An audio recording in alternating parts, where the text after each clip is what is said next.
Good evening, Speed Gaming 4. Welcome to our weekly release for Final Fantasy One's Randomizer. I'm your host, Magus1, and joining me tonight is... Good evening, everyone. I'm Karant, and it is great to be here tonight. I'm glad you all could join us for some very interesting and potentially very crazy Final Fantasy Randomizer action tonight for our weekly speed gaming race. So welcome, one and all.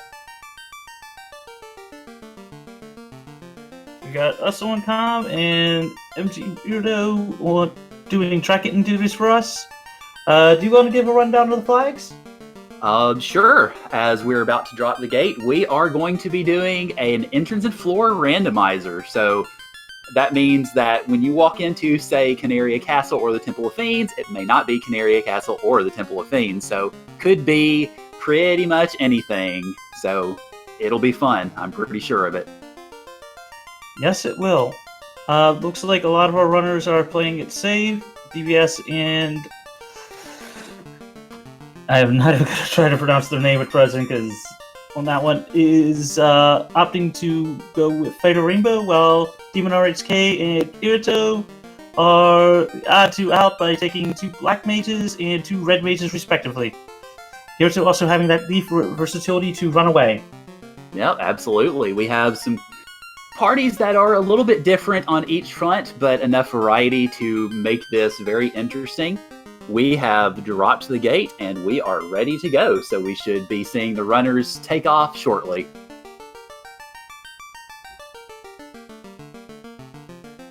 So yeah, we were talking a little bit before the stream started, and you were mentioning that you really like the idea of a black belt in this seed, as we check out the magic on both sides. Oh, Life 2. Yes, very good to start out for white and magic. Fire 3. Absolutely. So that's a pretty good call for white and black magic, at least to start out with. So you get a good sweeper on the black magic side, and you get a good restorative on the white magic side. So it looks like DVS's strategy of bringing a white mage is going to pan out pretty well, because if I saw correctly, Life 2 was, I don't believe it was in a slot that could be learned by a red mage. Slot 4... I believe so. No, ooh, early cube. Yep. It looks like we found our vendor item already, so that's pretty darn quick. I mean, in this type of seed, since we have floors and entrances, what type of party would you take? Well, I noticed that people are largely... we found Lefane already. I guess we found it in the castle. So, hello, Lupa Lupa. Yeah. A lot of people were taking the fighter and black mages, a mix of red, white, and black mages. That's probably what I would go with myself. And Temple of Fiends is Temple of Fiends. Hold the phone, and the obligatory is this even randomized comment. Yeah, no kidding. So we don't have to look too far to find the end of the game, or the beginning of it, as it were. Not at all. Alright, so we have DVS and Chadbert both taking on Garland immediately. Demon RHK is about to as well. Meanwhile, Kirito is going to be exploring a little bit more. Ooh, is that wolves with rub? Oh dear. Oh, that sounds pretty nasty.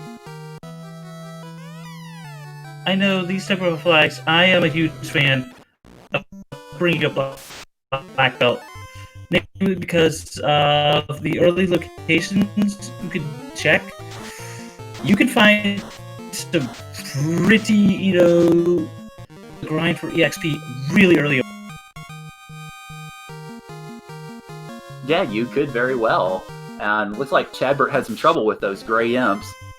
And I have a couple of people in chat mentioning black belt all the way. And yes, black belt was allowed. There were no limitations. As far as the party selection, it was wide open, so you could choose pretty much whoever you wanted.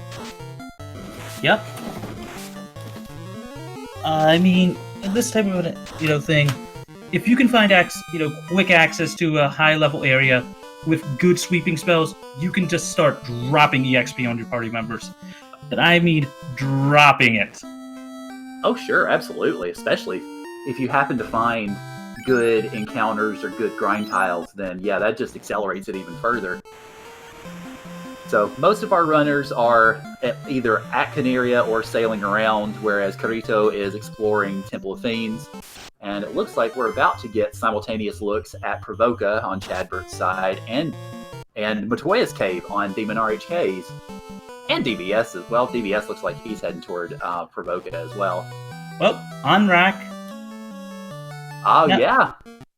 And it looks like Matoya's on Demon RHK's side became one of the Cardia dead ends. So, sorry, Matoya. You're a dead end.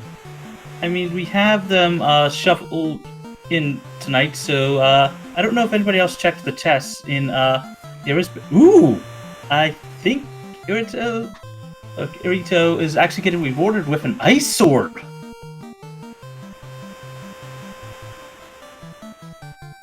Do we know if Blurst is on or not? I don't believe it is. I mean, considering that we didn't see anything like that, it does not look like that Blurst is on. New Imps with Squint. Oh god. Oh, that's a problem. That'll be a problem all day long. Was that Temper at level 7? Oh god, and Cure 3 and 4 at 7 as well. Oh dear. Oh, that's unfortunate news for the white mages. So, DVS has yet to receive that news, but I don't think they're going to like it.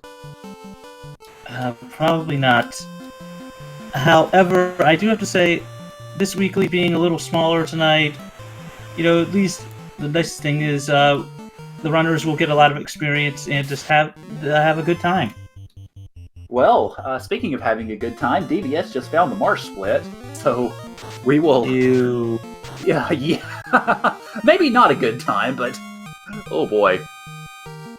I mean, I would do the obligatory, like, oh my god, we found the Prince of Destiny! Wow. Alrighty. That must have been on a, I guess, Chadbert screen? I see. And Demon RHK. Oh, okay. Alright, wow. Ooh, DVS getting rewarded with a crap ton of money. Flame armor, and a little bit of money. Hey, that'll pay for that cube that we saw in Canaria, and that will also pay for some good spells.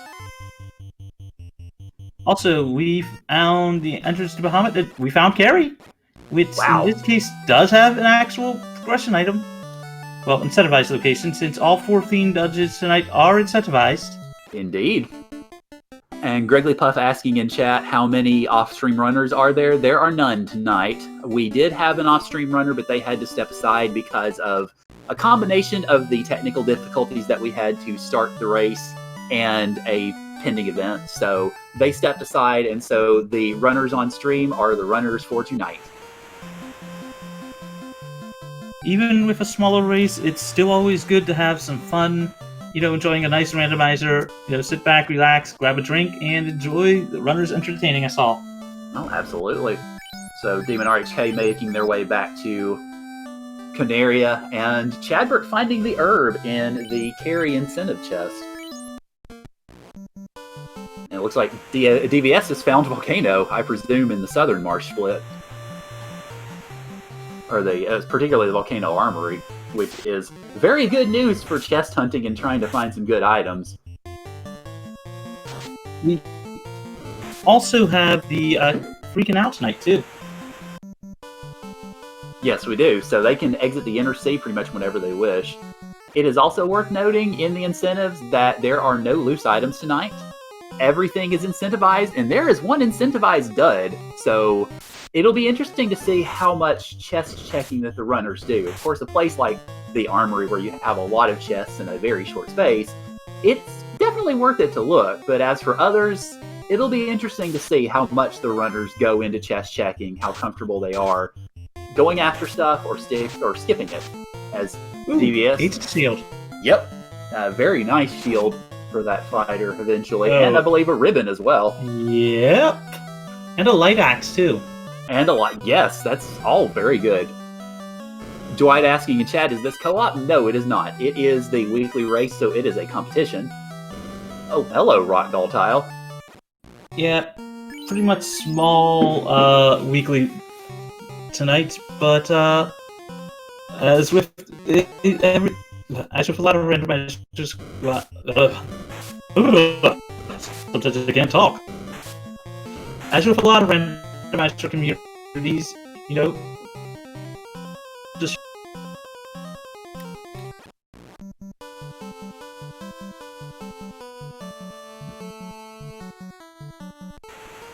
Well, it may be a small group of people tonight, but it is definitely a very fun race. It's entrance and floor randomizers are always a lot of fun. So, all right, so yes, the Volcano Armory was in the southern part of the split, and we have found mermaids as well in that split. So, tons and tons of treasure chests for DBS, and of course, this is also one of the incentivized locations. So, holy moly! that's what 2 free incentivized. Items already, not counting buying the cube if you could. Right. Which I might add, we have open progression on tonight, right? Yes, that is correct. Ooh, in the bottle. Yeah, so we got the bottle out of the Sea Shrine, and so that's good incentive items to have because it is, of course, it's 5% per key item. So the more of those you find early, then obviously the better.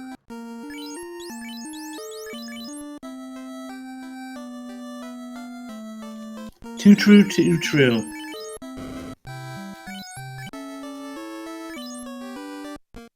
So it looks like DBS is going ahead and raiding the full armory, which is definitely understandable early on because found some good equipment for the fighter and, of course, as much money as you can get early on.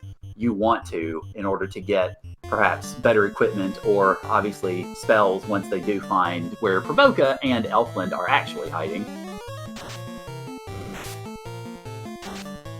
It certainly doesn't hurt that this is, well, the Volcano Armory, so you have a pretty reliable way of avoiding encounters. And of course the Marsh split is going to make it a little more painful, but fortunately DVS was able to get out of it and is able to walk away with all of that money and confront the bridge boss at approximately 10 minutes 21 seconds.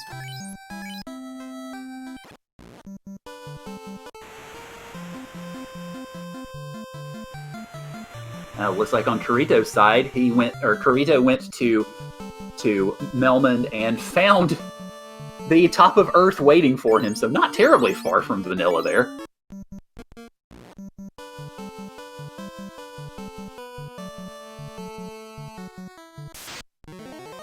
As Chadbert discovers the Marsh split over at Dwarves, and Demon RHK discovers Sarda hiding in the Northwest Castle. So we have ourselves another key item available here. And it seems to be a very key item, so perhaps the best name for that you could possibly give. Now, Canaria Locked is not incentivized tonight, so it'd still just be normal treasure, but the key, of course, is a good thing to have no matter what, because, well, you need to have it to get down Temple of Fiends.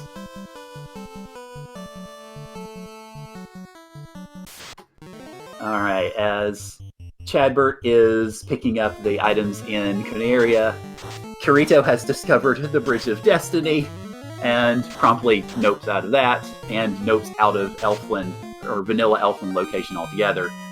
So, Chadbert coming out of the Marsh North, and is probably going to come back in and dive Marsh South.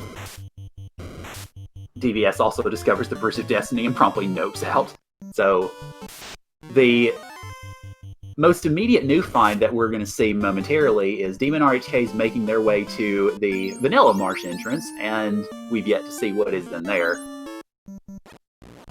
It is... Alright, so it looks like it is the first floor, the first right floor, or the first north floor, I guess, or up floor, in the Sea Shrine, which leads to, leads to the, at least the incentive treasure room in Ice Cave. So we shall see, and Demon RHK chooses to explore that, as DVS is heading toward their fire incentive, and they will, I think, be pleasantly happy to find that it is not a dud. Chadbert has made their way into the Volcano Armory, and we already know just how crazy good this place is, particularly for those knights.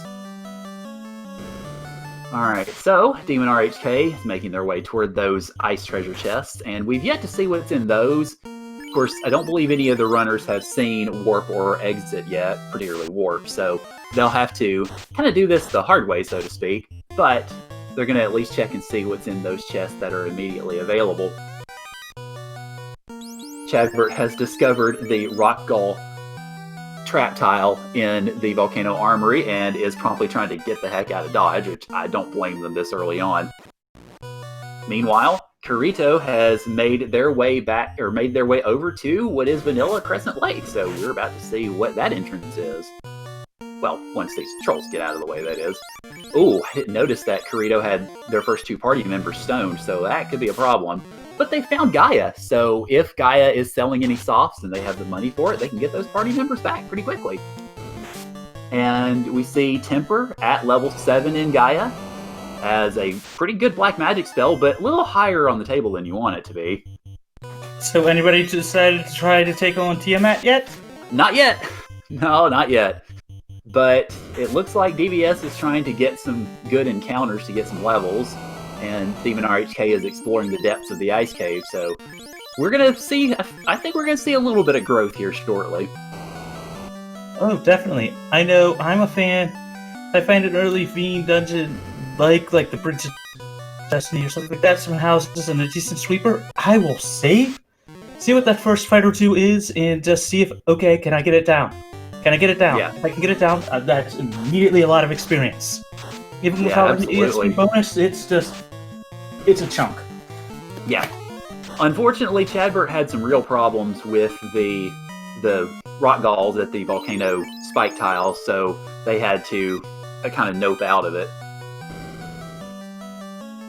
Alright, so Kirito heading back out of Gaia did not have the bottle, unfortunately, so they couldn't go ahead and redeem that, but they still checked all the shops and are getting abused by the wildlife, so bad news, and they lost that discovery at least. Although I don't know that it netted them too much. Where was the bottle anyway? Let's check notes. I don't have that written down immediately. The bottle was in Mermaids. It was the Mermaids incentive item. So DVS will be able to check it once they find it. Oh yes, once they find out that Crescent Lake has become Gaia, they'll be able to get that key item as well. I will also mention at this point, I'll tip my hat to MG Weirdo, who is our tracker this evening. It is because of those fantastic notes that we can keep this entrance and floor randomizer in any way straight in our heads. It looks like Demon RHK is getting kind of abused by the wildlife here in Ice Cave, unfortunately. Hopefully we'll make it out of this encounter, but I don't know if they'll be able to make it out of everything. And to answer the question in chat, the race is, going well so far. We've got a small amount of runners tonight for the weekly. It's entered and floor shuffle. Stats are 50 to 300.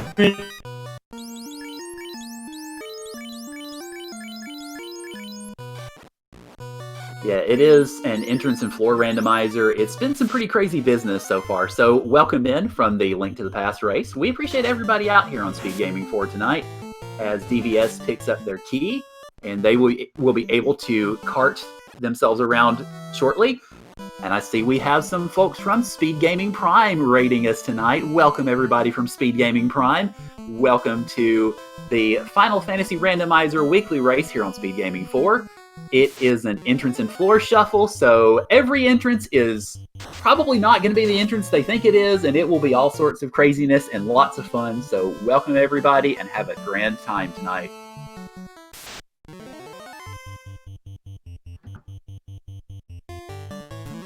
So DVS has made their way into one of the ocean floors and will be heading through to their own ice incentivized room.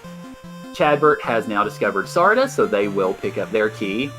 Looks like Kirito is back in Canaria to get some supplies, particularly those soft potions that they need so badly.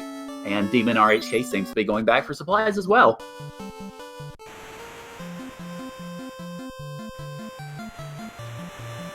So, while we have a little bit of a moment while the runners are kind of going to, these are locations that we've seen before on stream, I want to welcome you all and give you an idea as to what we have tonight. I mentioned the entrance and floor randomizer as Demon RHK finds the beginning of Earth Cave in Melman. We have entrance and floor randomizer, no limitations as far as the party, and it's been fairly crazy so far. Nothing, well, I mean, it is kind of out of the ordinary, but fortunately these runners are all really good at what they do, and so they've been able to handle things just fine. Now, will they handle it fine later? We shall see. I mean, technically, how many of our runners are actually in the Duckling Derby coming up? That's a good question. That is going to be coming up this weekend, actually. It is the newest runners and racers in our community who will all be getting together and running some flags that aren't quite as brutal as the entrance and floor randomizer, at least not quite yet. But they will all be getting together, and I will be among them, at least for one night, to find out how well we've done and how much we've learned about this randomizer in the last however many months. So that's coming up starting this weekend. It will be beginning on Friday evening, and then Sunday evening, and then the next weekend it will be on Friday and Saturday evening. So make sure to keep an eye out, tune in. I think it'll be a lot of fun. Don't look now, but DVS is approaching the incentive item in ice. Oh, all right. Well, it looks like they're having a better time of it than we had seen previously, so that's good. Demon RHK is rating the chests in Earth and is about to check the spike tiles. Nightmares and bad men are not really what you want to see quite this early on.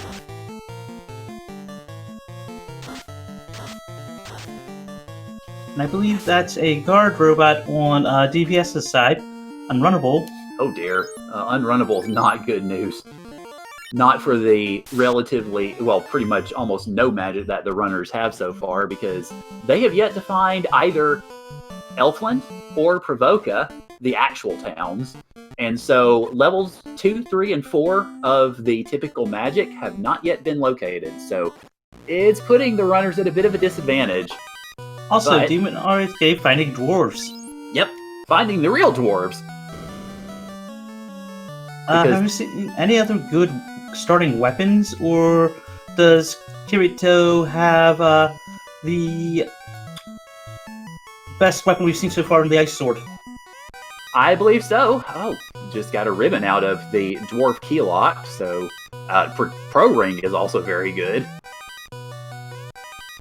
So this is where those Key Lock chests can definitely come in handy. They're not incentivized. In fact, there are no loose items in this seed, so every key item that they can find is going to be in an incentive location, where it would be in the normal game. But it's still very nice to open chests, especially if you find stuff like that hiding in it.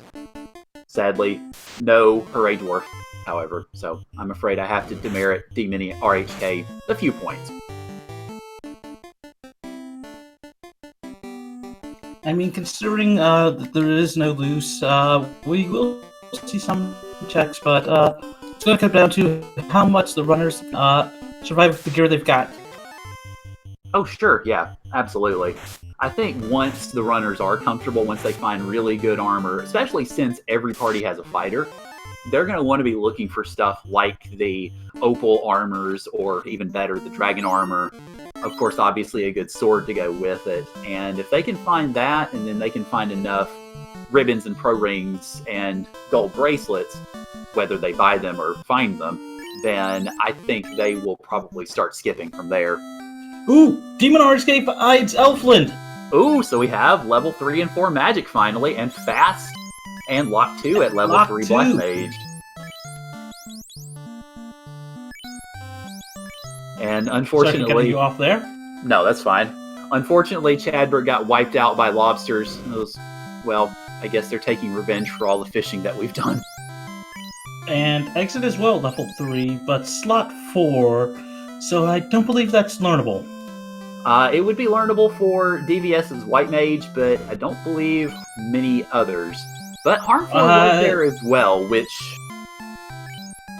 Harm 4 is not the greatest damage spell in the world, but if you run up against a lot of those undeads in specific locations, then it can be a lifesaver at times. Oh, yes it can. Also, if you find an early lich, and gold bracelets are almost 30. Ouch. However, there are copper bracelets there for about $1,000, so that's a positive at the very least. Yeah. Well, it's unfortunate that the gold bracelets are so expensive, but if you get at least a couple more of those super money chests, then that's not going to be quite so much of a concern. Oh my god, we found it. Nuke. Yep. Nuke at level 4 black magic, and that is, I believe, learnable by everybody, black and red. So Nuke is being very diverse tonight and is available for everyone. Also, heal 3 and life at the level 4 white magic. So, well, now that Demon RHK has found that obviously is going to open up the damage options and healing options a great deal. And considering that it is down at Earth Cave, I don't expect that the other runners are going to be too terribly far behind in finding them. As a positive note, the ninja will also have access to Nuke. Yeah, absolutely. As Demon RHK, it looks like they have found the Agama floor in Volcano in the Titan's East entrance. So, I guess debating as to what to do / taking notes to make sure that everything is on track, which is very, very understandable. And that leads to Ice 1. Mm-hmm. So, Demon RHK is just slightly behind DVS in that bit of exploration. But... And that end. Rip. But now... Yeah. Ooh, DVS has found a huge pickup for them. Well, wait, no, they're not the one that brought a thief. It'll be a huge pickup for Kirito once they get over there, as we just saw a katana. Yeah, Demon RHK found the katana, and Kirito likewise found a Vorpal over in the Volcano Armory, and some of the armory chests that I don't think any of the other runners had checked. Also, Black Shirt pickup for Demon RHK. Yeah, that's gonna be... Obviously, that's good news because that's free spellcasts, and that's especially going to be good for runners who haven't been able to find the level 3 or 4 magic yet. So, oh boy. Chatterby doing something smart. Popping some levels on the Bridge of Destiny. Yeah.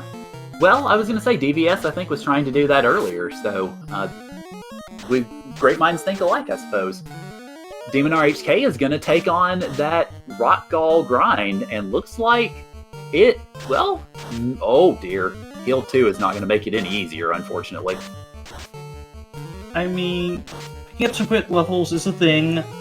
He's got access to Nuke. This should be nice, even without having that fighter up. Let's see. Yeah. Yep, got down the fight, so at least some levels for the, for the survivors. And was that over 4K?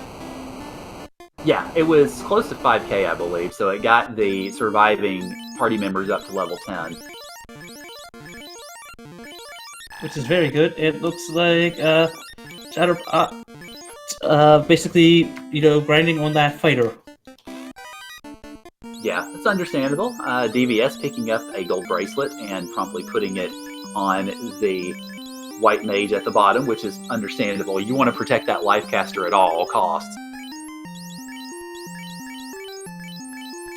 Oh, very true, very true. So it looks like Demon RHK is going to make their way all the way through the Agama floor and unfortunately find that it ends in a fair amount of womp womp, but they'll still be taking home good treasure, assuming they can make it out of there. Very true. And we got part of a seafood party ladder. Seafood party ladder pack on Kirito's side. Yeah, and unfortunately, the Seafood Party Pack was surprisingly effective. Well, not surprisingly at these levels, but very effective at knocking down Kirito's party. So, boy. Meanwhile, DBS has located the dwarves and is busy raiding their treasury and is about to find those pretty good finds over in the key-locked areas.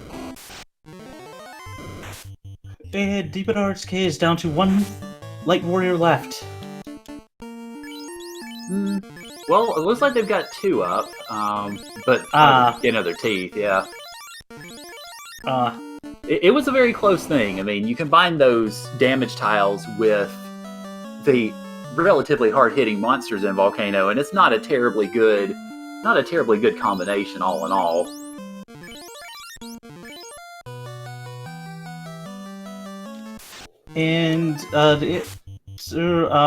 And basically explain our tracker's thought on this.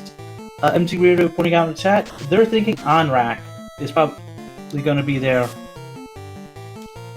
Yeah, we're starting to run slightly low on our entrances in the southern continent because even though the ship and the canal were free on this sea, the canoe was not. So they cannot yet get to Vanilla Volcano or Ice Cave, and they also cannot get to. Well, let's see. They can't obviously get to Vanilla Gaia or Lefane yet because those are in. You have to fly to them. We do have open northern and southern progression, however, so they can sail over to Onrak, Vanilla. They can sail over to the Mirage Tower. And Chadbert giving us the Hooray Dwarf, so Chadbert, I salute you. You get 5 bonus brownie points from me. And Demon RSK making it out of there. The Red Maze being the sole survivor. You know.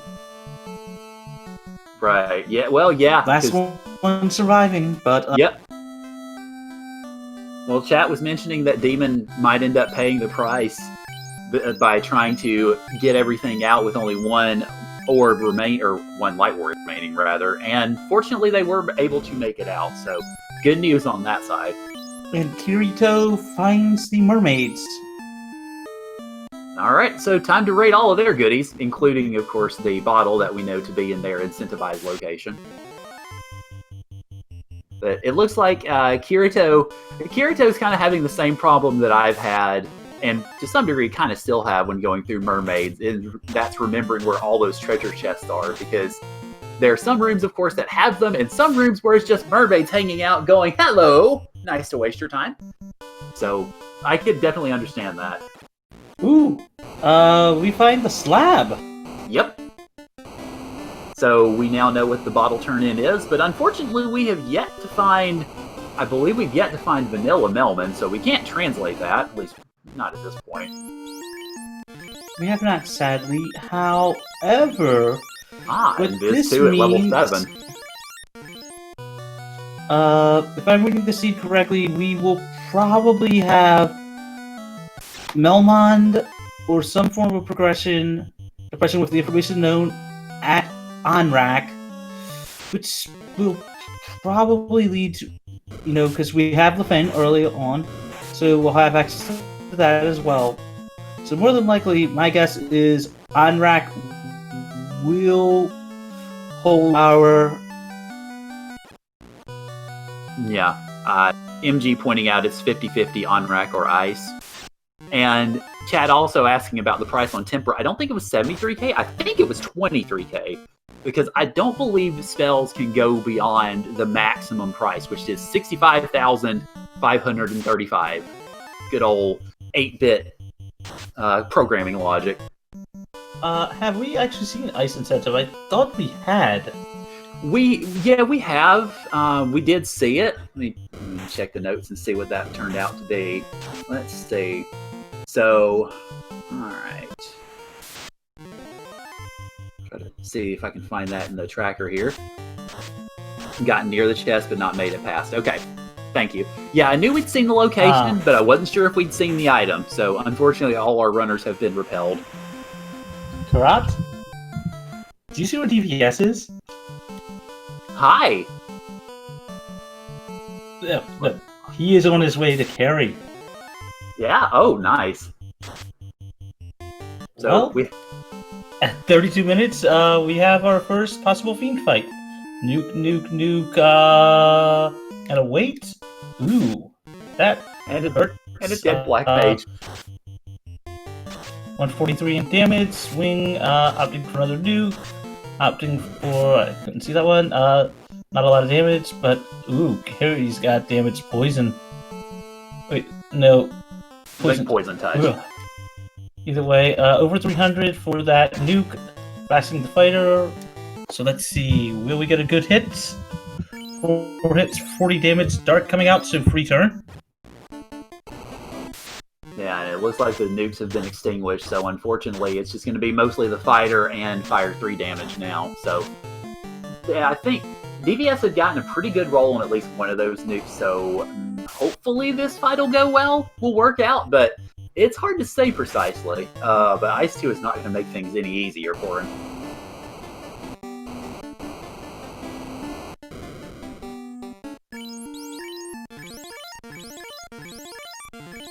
Carrie having sleep.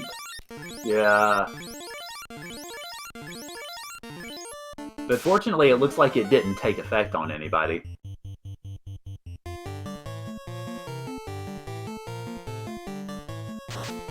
Alright, looks like a Fire 3 did in fact take Carrie down. So, at 34 minutes and 20 seconds roughly, DVS lights their first orb. So, looks like we have ourselves a little bit of an early lead, so to speak, orb-wise. Don't underestimate DVS. They are very good on that one. Yeah, that fight went... That was a good job of trying to compensate for a very hard-hitting carry, because that, especially on the unarmored mages, or not very well-armored mages at least, it was a pretty hard hit, and DVS did very well to compensate for that. Looks like they might be trying the Bridge of Destiny to possibly go after Tia next. Also, we have Demon RHK actually opting to nuke down some rock goals. That's actually a very good play considering they have 3 sources of nuke. Oh yeah. Yeah, it's once you got a better sweeper spell than the Fire 3, I mean, especially, Nuke is the best sweeper spell there is, then yeah, it makes sense to go ahead and grab some levels. Just to buff up the party, get some charges on those spells, and be able to make more exploration much more possible. So definitely a good move on Demon RHK's part, and I noticed that they are, I'm guessing, saving getting some spell charges back, or at the very least saving those levels and going back for more. So that's a good play to increment it a little bit, especially when the exit in a entrance floor rando is still relatively available. And chat getting out bless RNGs, or at least the phrase that is now unfortunately a dead emote. The Warmech is actually patrolling today, so we will not see Warmech on the Bridge of Destiny. We will see Warmech in the Sky Maze, going around trying to shoot down party members when they least suspect it. So, sadly, the Bridge of Destiny is just the bridge of, I suppose, average Destiny tonight. Considering how early it is for those fight decent EXP, not that much, but with those few key items, that does help DVS out, so quickly picking up some levels there. While Demon RHK is just nuking down some rock goals again and again and again. Yep. But with early fighter encounters, you can pick up some quick EXP, and with those houses, just run in, run out, run in, run out. And Kirito picking up their slab. Yeah, so both Demon RHK and DVS pretty much doing the same thing with different grinds, and that is getting some levels as long as they have some spell charges, ducking out, saving, getting spell charges back, and then trying to rip everything to shreds and get some levels along the way. So obviously some good strats from the part of both of our runners. Oh, most definitely. As far as Bless RNG being dead, yeah, unfortunately, it's been fallout from a lot of the stuff going around lately. Yeah. It is what it is, though. Oh, I'm sure chats everywhere will compensate. They'll find a good emote to kind of get the old bless up without having to use that one, because hey, if nothing else, the internet is very flexible and pliable. So I think we'll be fine. Yeah, this is why I used to not really pay attention to some of the stuff. Yeah. Because honestly, but either way, we've got all of our runners checking various things on that one. Looks like Chatterbird is going to be Chatterbird's going to be able to get their slab soon. What's the slab from Mermaid? From the ferry, right? Yes. Yeah, slab was from the ferry, but according to our tracker, Chadbert does not have the bottle yet. So if that's the case, then this will be a bit of a double dip of Gaia, but all the same. Yeah, they don't have the bottle yet. Otherwise, they would definitely be going north and popping that thing, so...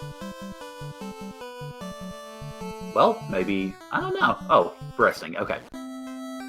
Meanwhile, looks like Demon RHK is done with their rock ball grind, so they're going to go get plenty of gold bracelets, and I don't blame them one bit. So 28k is a bit pricey, but still, you got the money, why not spend it? In chat asking, is MG the only tracker for all four? Yes.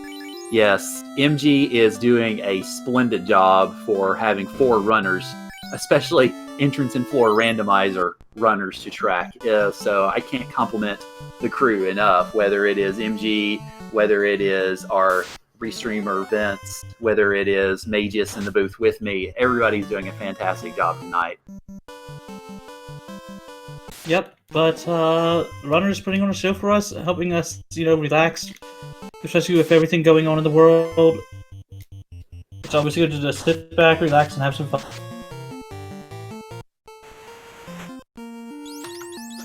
So, let's, we have some more entertaining things going on. Oh yes, absolutely. DVS is continuing their fighter grind on the Bridge of Destiny, which has reaped some pretty good rewards for them as well. I believe both Demon RHK and DVS are into the late teens of their levels.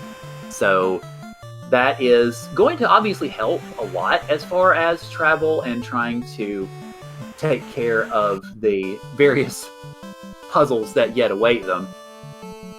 I mean, with 2 early game, fighter tiles, 2 very early in the encounter, in the encounter table, it's very relatively quick and safe grind. Sure. Yeah, I mean, both the grinds that we've seen so far, whether it was Demon with the Rock Galls or DVS and now Chadbert with the fighters, yeah, they're both very good, especially because the original entrances to both are very quick.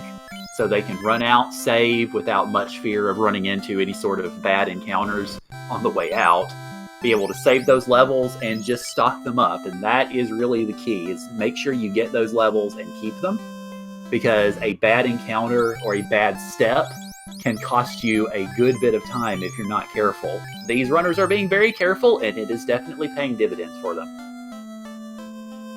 Oh, that is very, very true.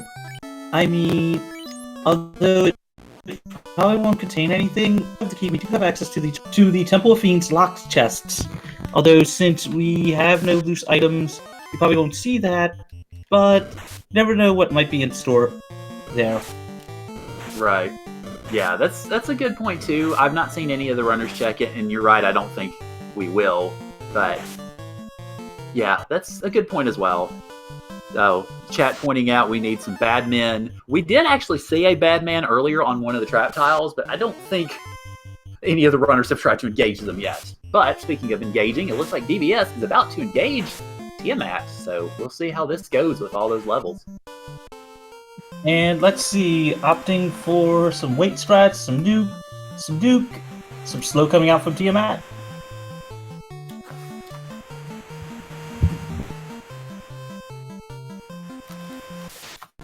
Nuke for 150, 1 damage for a swing, some more nuke for 157. One.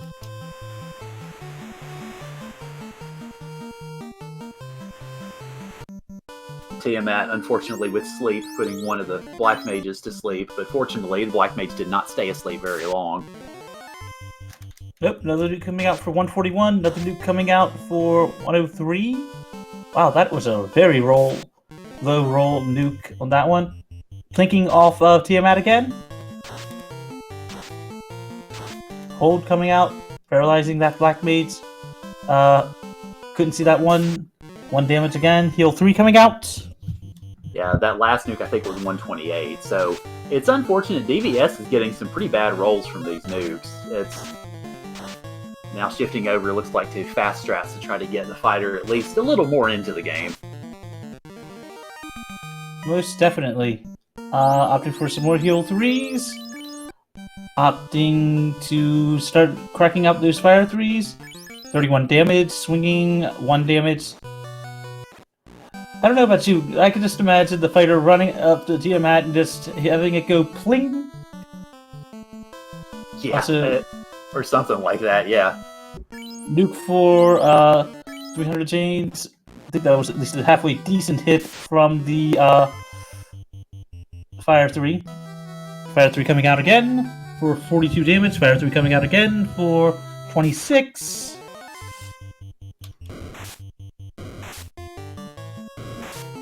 Fire 3 coming out again for 32. Fire 3 coming out again for 35. Fire 2 coming out from Tiamat. Taking down one of those black mages.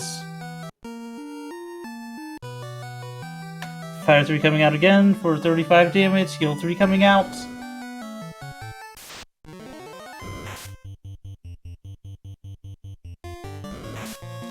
White mage throwing out a heal 3 on the party. Slow coming out for 1 damage. And terminated! Wow, nicely done, DVS, lighting a second orb, and kind of the same sort of strategy that we saw earlier, just exhausting all the spell charges and kind of grinding out that battle.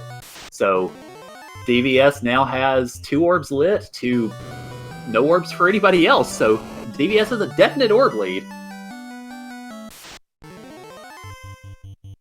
It looks like Demon RHK is making their way through Ice Cave, and we may finally see that ice incentive. We haven't quite yet. We've seen the room a few times, but we haven't seen the item itself. But hopefully we shall see that pretty soon, and then we can get a little bit of a better picture as to where everything is. We might see it first on Chadbert's side, though. Looks like they're both kind of racing for that privilege.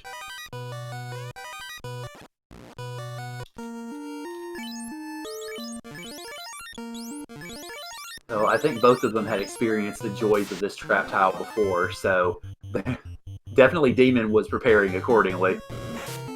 So it looks like, yeah, Chadbert just took down the grind tile, and Demon is as well, and we find ourselves the canoe. So that'll open up some more locations for these runners to go to, finally. Yes, it will. Yes, it will.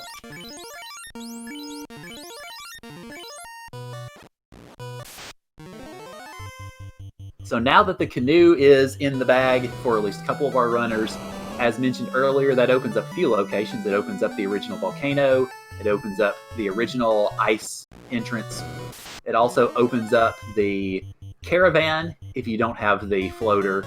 And it opens up Waterfall as well. So it also opens up Ordeals. So we got quite a few locations to go to now, hopefully. And we know at least we've got some incentive areas left. So we'll see where all that takes us ultimately. Very, very true. Very, very true. And gonna be making it out. And I know I'm screwing up on names, so sorry everybody. But anyway, DVS sailing around, Demon RHK. I think they checked the item? Yep, they did. Yeah, they got it.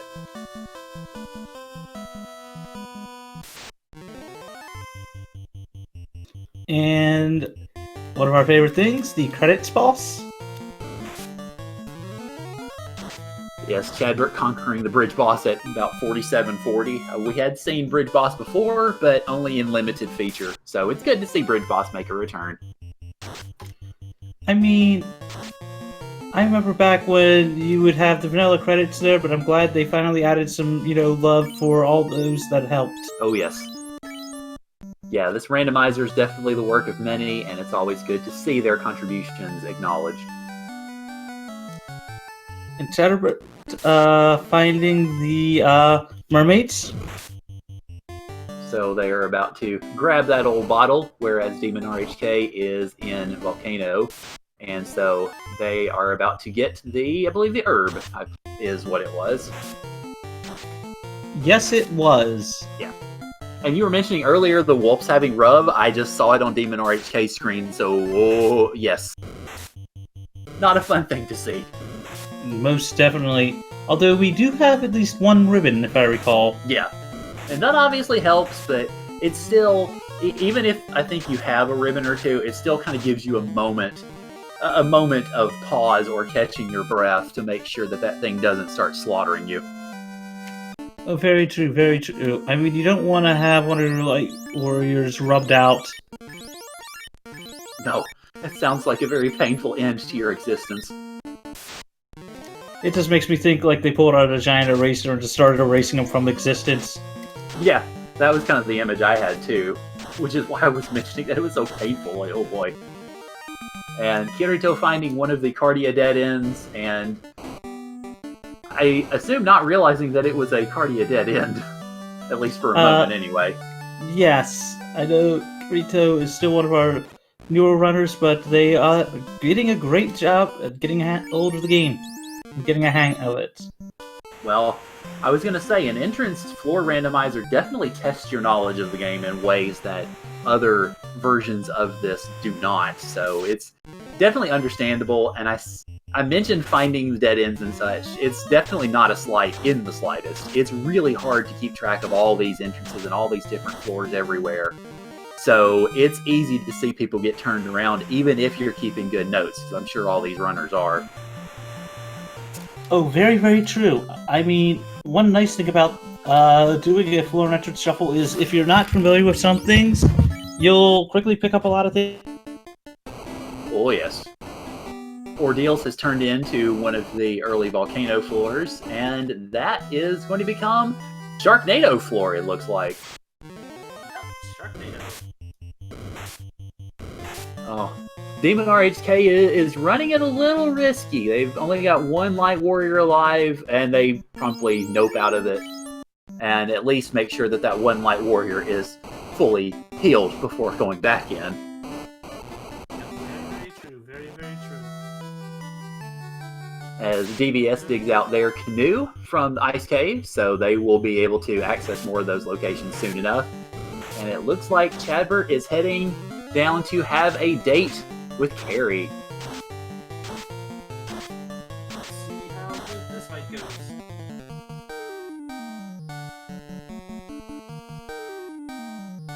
Alright, so it looks like full-on nuke strats from all the mages. First nuke at 111, second at 122, and the fighter doing, I believe, 60-some damage. The third nuke at 160s, so not great rolls, but not quite as bad as what we saw earlier. Unfortunately, Carrie hitting hard and knocking out one of the red mages with no prejudice whatsoever. But, fortunately, another good nuke comes in, and Carrie hits the floor. So, at around 5150, Chadbert lights their first orb, and they are in the race, as far as orbs are concerned, at least. True. Ooh, looks like Chadbert is also... They're opting for Tia. Yeah, looks like. Meanwhile, Demon RHK is making their way out of Ordeals, and I presume that it ended up working out to not much. I admit I was concentrating more on Chadbert and DBS's side. But I'm presuming it didn't work out too much after the fire floor because they're sailing away and not looking back. I think also because they only had one Light Warrior left, but DBS finding one of the Cardia island locations and realizing that NPC Guillotine is not on tonight. MG pointing out it wiped on Sharknado and then almost wiped. So I presume he's going to see some more entrances. And we see a Titans. Yep, we see a Titan hanging out. So Unrack becomes Titan's West, or at least Titan's West entrance. And it looks like DVS is sailing around to inform us all of what is in the Vanilla Ice entrance. So with those levels, I think we'll be finding that answer sooner rather than later, because DVS is pretty well equipped to go after any Caribs that stand in their way.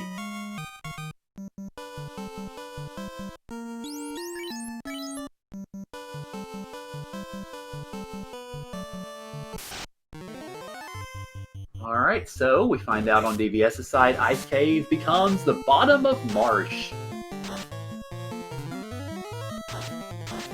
So we have ourselves some more treasure chests to pick up, although Marsh is not incentivized. It could still have, some pretty decent stuff. We see opal bracelets, or opal gauntlets, I believe. That's pretty good for the fighter. Or at least yes, a upgraded knight. Also, blink and you miss it, and Chadbert actually took down Tiamat. Alright, good job. So now Chadbert has 2 orbs lit, and so we have an orb tie between the two. Yep. And looks like DVS is deciding to opt out of Marsh. Well, it's understandable since there are no loose items. Oh, hello. Demon just found the asterisk floor in Sky. Yes, they did. And that does contain an incentive. Yes, it does. So this is definitely a good place to find for Demon. Considering that Demon was heading up toward the waterfall, I would presume it was the waterfall entrance. So, good waterfall. Nice waterfall. Oh, and that's even better. Very early metal slimes. And the TNT. Alright, so we've got to turn in back at the Dwarves whenever Demon RHK gets around to it. He's going to go ahead and looks like check the rest of the chests. At least some of the rest of the chests, and find a ribbon. That's a good guess. Yeah! Oh, that is insanely good. And Well, if nothing else, assuming that Demon RHK makes it out of all of this in one fell swoop, they're going to have plenty of levels for that Red Mage, that's for darn sure. Oh, and another eye. Yeah, that Red Mage is level 24. Yeah, that's pretty darn good. I think we found their source of damage for the game. Yeah, well, it'll certainly help, that's for sure. I mean, when you end up having like a Red Mage be the sole survivor sometimes, that's when you just audible into the Red Mage is my damage dealer. The Red Mage is my damage dealer. If I need to become your damage, like that, and they do. Going back in, checking the next locations and all the treasure chests. Yep. And on Chadbert's side, we're about to see them get that slab out of the bottle, so poor Fairy having to lug that thing around. No wonder she wanted to get rid of it. That thing just, well, it has to be really heavy, especially for a fairy of her size and stature. Very, very true. Very, very true. Also, I am a huge fan of saying this. If literally, after exploring everything, if in gaining levels, if your Red Mage is the only one that survives, switch gears, make them your damage dealer. No matter what, if you fight Master, so you give Master, just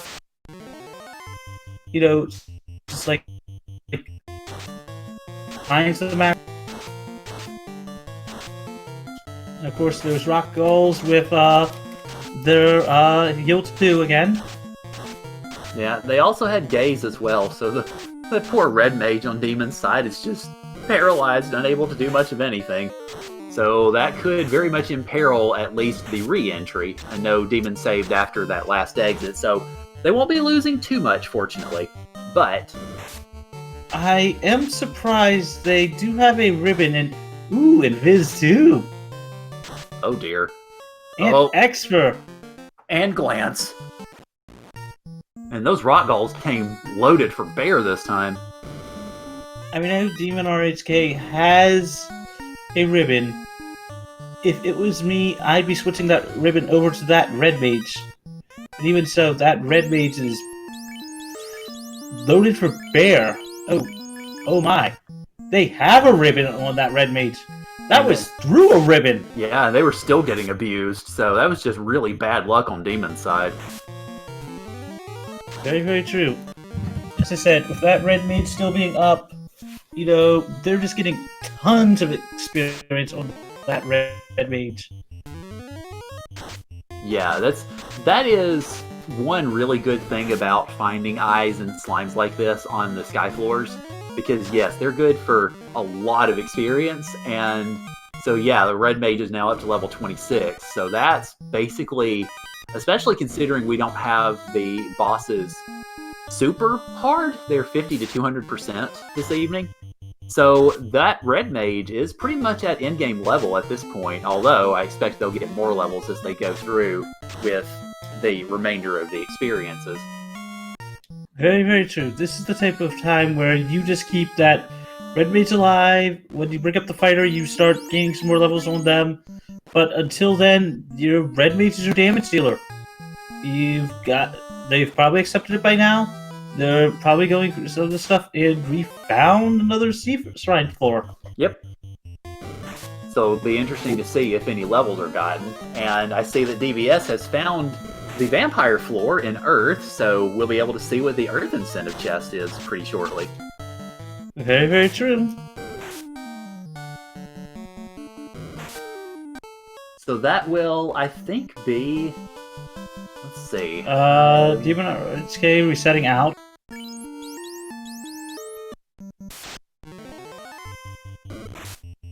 Well, I was going to say, he's definitely got plenty of levels for that red mage, if nothing else. So that has been very good for all those nuke charges, for that damage ability in just about any situation, really. As DVS takes on the vampire, and, well, with the firepower that all the runners have, yeah, the vampire ain't going to last very long. And we see ourselves the Oxyale. Which we do know where that is. Yep. So,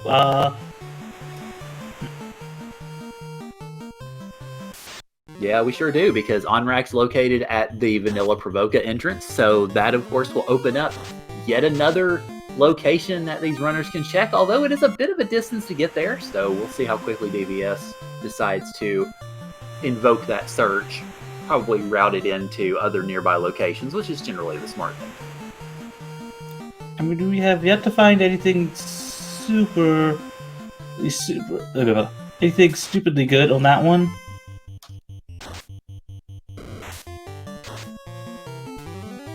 Alright, so DVS making their way to Onrak, which they discover is Titan's West. And probably going to make their way to Waterfall next. Yep, looks like that's what's going on. And of course, we now know how good that waterfall can be. I am curious, though, and I don't believe I've seen any runners checking the caravan entrance. I guess it's just a normal shop, considering it just defaults to a shop entrance, but nobody's decided to peruse the caravan wares, sadly. But we find the ruby for the TNT.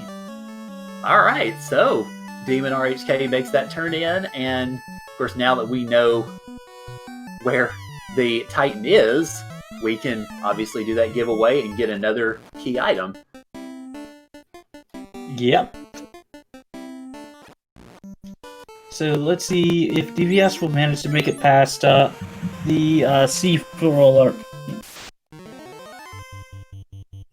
Well, we shall find out. Demon RHK unfortunately turned away at that point, but it looks like, yeah, I think DBS is going to push through because they have 4 light warriors alive, whereas Demon RHK was running so long with just that red mage up. Too true. Looks like they have decided to start skipping locations. Yeah. Or at least some treasures here. We find Sky 1. Alright, so they promptly skipped the chest there. and find Mirage 2. So, be curious to see if DBS checks greater than less than, but since they've been skipping chests, the last couple of floors or so, they might check chests here because there's a greater concentration, but I don't know. We'll see. I'm betting they do because of that greater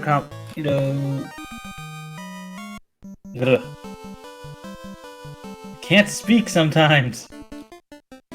That's alright, it happens to the best of us. This demon turns in their ruby, and so we're about to see what the Titan's Trove incentive is, and Chadbert is about to pick up TNT from Sky Palace. Yep. And it looks like Kirito's about to turn in the bottle as well. House, money, wooden shield, and crystal! Have we seen Matoya yet? I don't believe we have, because Matoya got kicked out of her cave, sadly, and her cave became a dead end, so, well, oops. But it looks like DVS is going to go ahead and check greater than less than, which is smart, and, oh, very smart! Oh, definitely smart! Massa pickup! It was a good idea when that Pro Cape came out of a treasure chest, but holy mackerel, an in-game sword is going to definitely light up some eyes.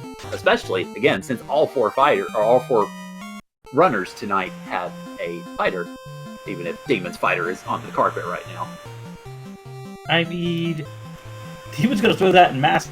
That red mage, and that red mage is going to deal a lot of damage. Oh, sure, yeah. It's best in the hands of the fighter, but the good thing about the Mass Immune is anybody can wield it, so it's a lovely little all-purpose sword to suit your fiend-killing needs. I mean, I have seen a black mage, I've seen a white mage, I have seen, even back when the old-school thieves were horrible, I've seen them wield it, and I've seen them get the job done. Oh boy. DVS has found the waterfall, it looks like, so... And did I just see an X-Cal pull on Chadbert's side? I think you did. Yeah, Also, I believe so. Waterfall and Waterfall. So Kirito opting to try to beat Carrie. So let's see what we got. With that Ice Sword, they will be able to at least deal some decent damage. And Giratina asking in chat, have we found Warmech yet? Nope, Warmech is patrolling the Sky Maze, so we haven't found the Sky Maze yet. Also, it looks like Kirito doesn't have as many spells as they would like, and taking down their only nuke caster, but getting off a actual critical fast. 6 hits, 170 damage. That fighter is now poisoned. Opting to swing.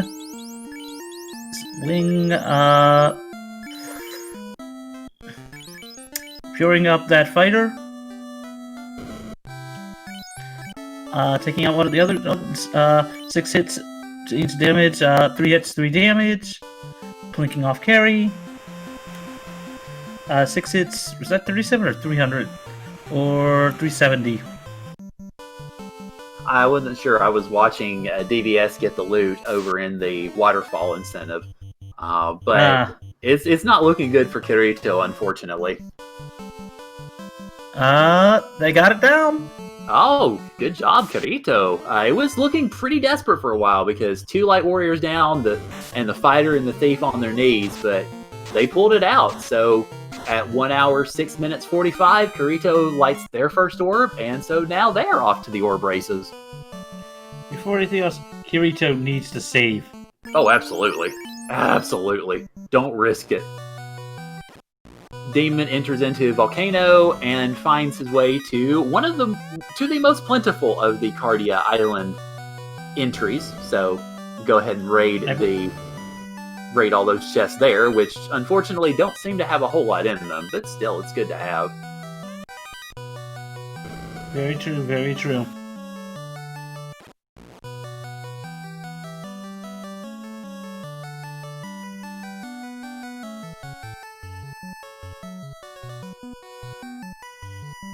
So it's worth noting, as we are a little over an hour into this race, we have not yet seen the floater anywhere. We have seen everything else transportation-wise. We've seen the ship was provided, the canal was already open, we found the canoe, we haven't found the floater, so we are not skybound yet. And that means, of course, a little bit of trouble as far as entrances, because you've got at least a couple that are skylocked completely.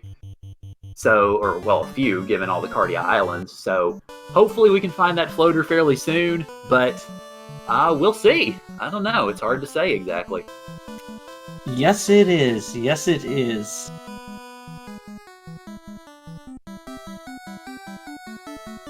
Gotta love when people forget NPC shuffles. I mean, NPC guillotine is all. Yeah. Worth noting, DVS using the not often used nearby the northern Provoca dock to go back to Provoca and be able to use, obviously, the OTCL that they have to enter into, well, what is at least vanilla, the entrance to the Sea Shrine. We will see what it is momentarily as DVS picks up some expensive spells, certainly, but hey, Cure 4 is always good to have if you can get it. Oh, yes, it is. And looks like Chatterbird is just about to get to the robot. Alright, so we know that instant has already been discovered, and Is this this even randomized? Holy cow! So we find the sea in the sea, and at least the east split has become one of the Cardia checks, so DVS is going to obligingly clean it out for us. Thank you. Money, money, money, and a wooden stick. Ugh, not very good, but still, it's worth looking at. I mean, give enough tempers on a wooden stick and it can beat down chaos. And was that a dragon sword on Yamanori's cage side? Yes, it was. Also, looks like we found the top of a volcano. Well, that's good to know. That was in the west side split from Sea Shrine.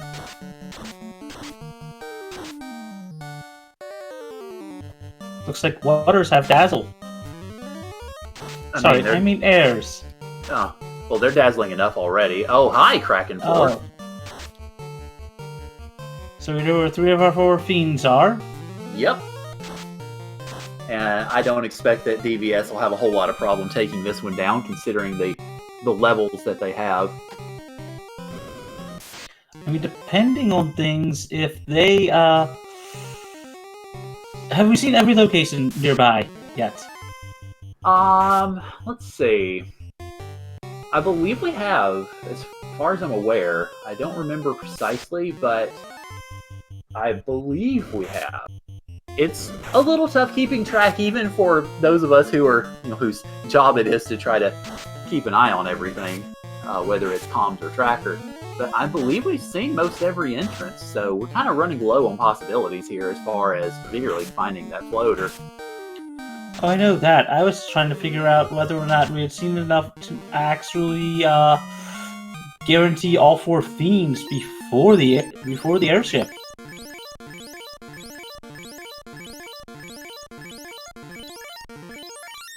As DVS has the loot, has the key, so just needs one more fiend after this one, and they'll be in go mode.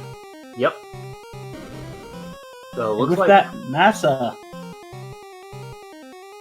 Yeah, it looks like Kraken's hitting pretty hard though, but fortunately a buffed up fighter with the Masamune hits hard too, so out goes Kraken, and lit is a 3rd orb. So DVS is almost all the way there orb-wise. Too true. So we've seen both of the indented splits so far.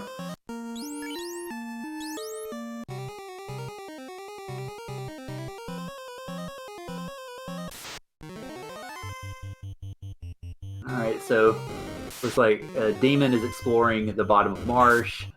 Chadbert is walking their way out of Mirage 2. And DVS is sailing around to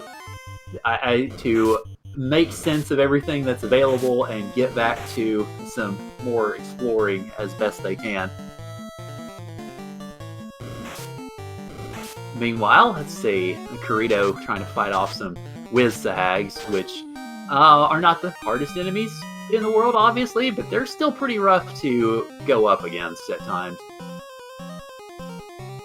I'm not certain on Kurito's levels, so I don't know how much health and firepower that they have.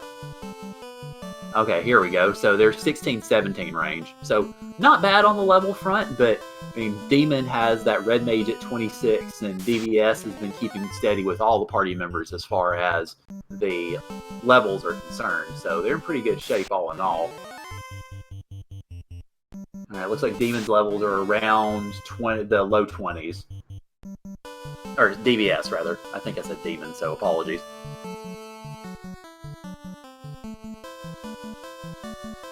Like, DVS is back in Dwarves, presumably to turn in the TNT. And there's your Ruby. Yep. I do have to say,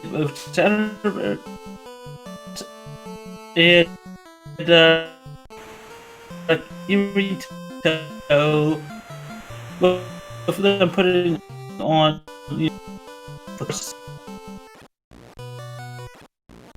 And Kirito, having gotten to Ice Cave, will go through and probably pick up their canoe. Just hoping. Yeah. Well, as many times as we'd had trouble with Ice Cave before, yeah, it's definitely not a foregone conclusion for any of the runners, or at least it certainly wasn't for a while. Too true, too true. And as our tracker is pointing out, chat looks like Titan's the Titan's tunnel is recorded. Yeah, that's understandable. I mean, considering we've been just about everywhere else, there's not a lot left. The very rare having to take the Titan's other exit to get to your progression. Yeah, no kidding. That's, I know in the floor and entrance rando that I did, I certainly didn't see that, and I expect it's a pretty big rarity, because you'll usually find both of the entrances in different, entrances elsewhere.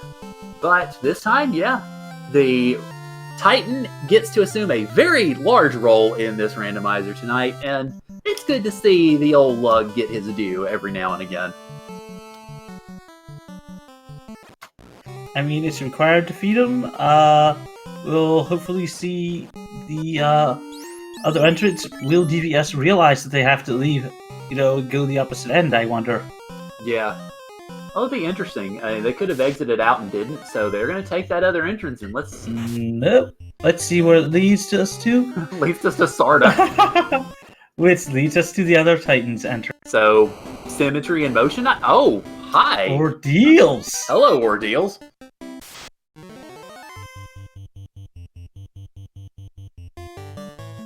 So, Chadbert getting their Ruby, and they'll probably be heading back to Onrak pretty quickly to go chat with the Titan. Yep, picking up the ribbon as well.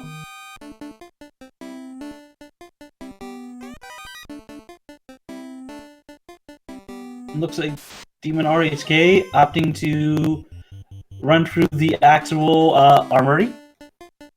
Yeah, well, I mean, we did see some stuff come from the chests that I believe was the Vorpal was in one of the chests that you usually don't see checked, so, or at least, well, not checked as avidly as the armory itself, I suppose. Very true. Yeah, so there's definitely something good to be had, although one can debate the merits of the Vorpal sword until basically the cows come home. It's still nice to see a sharp stick. I mean, it definitely beats a blunt stick, that's for sure. I mean, it has essentially the highest crit rate in the game, which is tied with the katana on that one, so crits versus pure damage, I mean, it's still very good. Yeah. Unfortunately, it looks like DVS is having a little bit of trouble with the Ordeals maze, which is understandable because ordeals can do some crazy things to you at times. But looks like they made it through. So Made it through. yeah, we'll get to see that incentive item soon enough. What's even funnier is when the whether or not the Ordeals Pillar Maze is actually, one is actually in Tri-State, and people don't realize it until very late in there. Alright, so Kirito picking up their canoe out of the ice cave. So I'm sure they are very glad to have the transportation available to them. Wait, did DVS just walk? Oh no, they did pick it up. I saw one of the shirts and thought they had walked by, but then I saw them able to pick up more armor. So Yeah. more money, and out of it. So we're gonna get a dwarf's triple dip. Oh boy. Oh, we forgot the Aegis Shield was also there. Yeah, that's true. That was there also. That was one of the especially big pickups that we saw early on from some of the other runners who made it to the armory a little earlier. So yeah, that's definitely a big pickup, especially because I don't believe we found the tail yet anywhere. So once we find the tail, and once, if they end up getting the chance to promote their fighter, that shield and all the opal stuff that they found so far will definitely come in handy. Very, very true. Very, very true. And it looks like Kirito is opting to take a few levels on that center. That's understandable, and it's a pretty good grind if you've got the magic to be able to take it down. Then why not?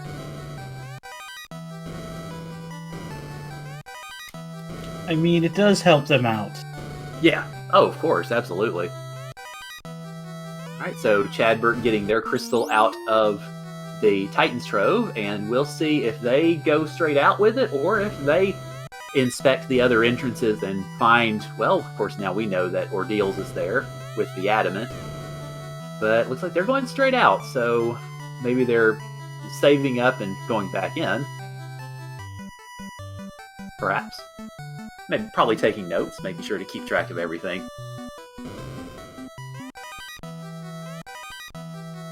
And Greggly Puff mentioning that DVS has 3 orbs already. Yes, they've been pretty well killing it as far as the fiends are concerned.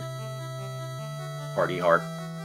I mean, both they and Demon RHK found reasonable grind to Isles early on, and there's our floater. Yep. Last location. Yep, pretty much about the only place it could have been at that point. So now, finally, we will be skybound at around, I'd say probably about a minute 25, an hour 25. Yes, it's been 1 minute since we ran this seed, guys. Actually, the floater did not have to be there. They didn't have the rod and they didn't have the chime. Both of which we know where the vampire floater is, I believe, and we know that they have acts that they could have entered Barad. Yeah, that's true. I mean, like I said, it was one of the remaining places. It wasn't quite the only one, but we were definitely running out of suspects, that's for sure. Very true. And it looks like Chadbert has entered into the vanilla ordeals and is finding Sharknado floor, and Gaia becomes a sea floor. One of the shorter sea floors, fortunately. And yeah, and then we get one of the fire transit floors, so I believe that's fire 4.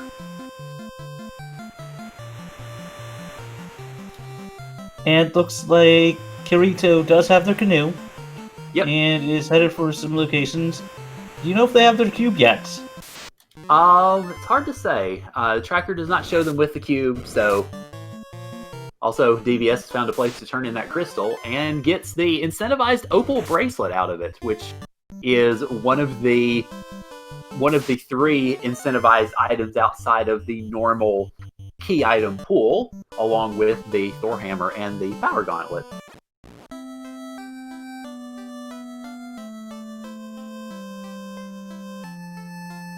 So, admittedly, I'm a little surprised that while DVS was there, they didn't just go ahead and check Lefane, but they're choosing to go ahead and check Cardia, and they find Melman, so they can go translate that slab and pick up some level 5 spells, which nothing that screams out anything on the white mage side. Nothing good on the black mage side either, sadly. Very true. Shadowbird in the vampire floor. And found pro rings for just under 3k, but they found plenty of pro rings already, so I don't think they'll be having to buy too many of them, but it's still a good investment to make nonetheless. Yes, it is. With that cheap of a pro ring.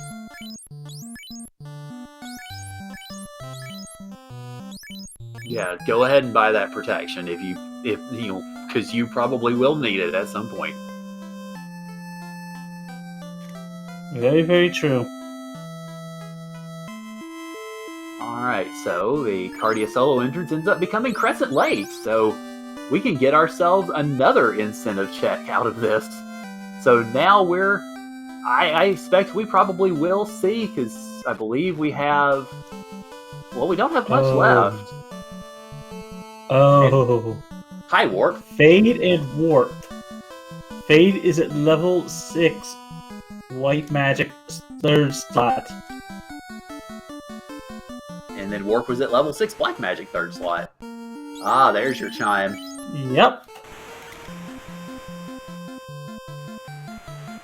So, yeah, we're starting to run low on the incentive locations as Chadbert gets their Oxy Ale and is now able to breathe underwater, which, as we have discovered, underwater is underwater.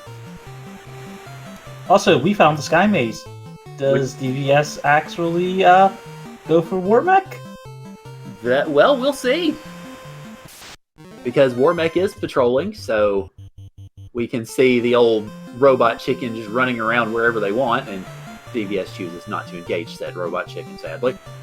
I don't think they found it, but they do find Earth 2.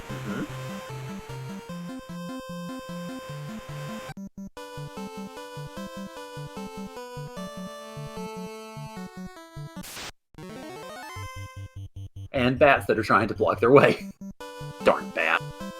I mean, I'm a fan of the bats. I'm a fan of the... Ooh! We found Elfland! Alright, so now we can turn in that orb and see what the prince has in store. There's... Yes, and we have a crown! Alright, so we have a hat that is fit for royalty. And also, of course, check the key locks. Yep. Today we have a katana, 400 change gold, 4,000 change gold, and a silver shield. Alright, so pretty, especially good haul to get that key item. So DVS almost skipping a couple of the Cardia entrances, but then going back quickly, so good on them. And they find the Vanilla Caneria, or at least Caneria Castle with a heel shirt. Wait. I just saw something. No Sarah? Yeah. Well, DVS may not have talked to Sarah, or may have reset... Oh, hi, Provoca. May have reset out of an encounter where he had talked to Sarah, so that could be interesting. Yep. I mean, at least the good news is that that Temple of Fiends is Temple of Fiends, so at the very least, you don't have to dig back down to go talk to Sarah. You can just fly over and poof, there she is. True enough. And we got some pirates on DVS's side, taking them down. So let's see what we got today. Today we got the Rod. Now, of course, we have seen the Vampire Floor. Also, Demon RHK picking up their Excalibur.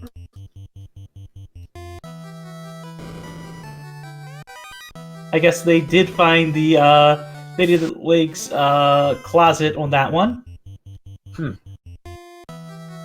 Alright, so level 2 white magic, we have nothing really worth mentioning. And, I mean, pure if you really need it. Yeah. And we have Quad X and Zap on level 2 black magic, so going ahead and picking up Quad X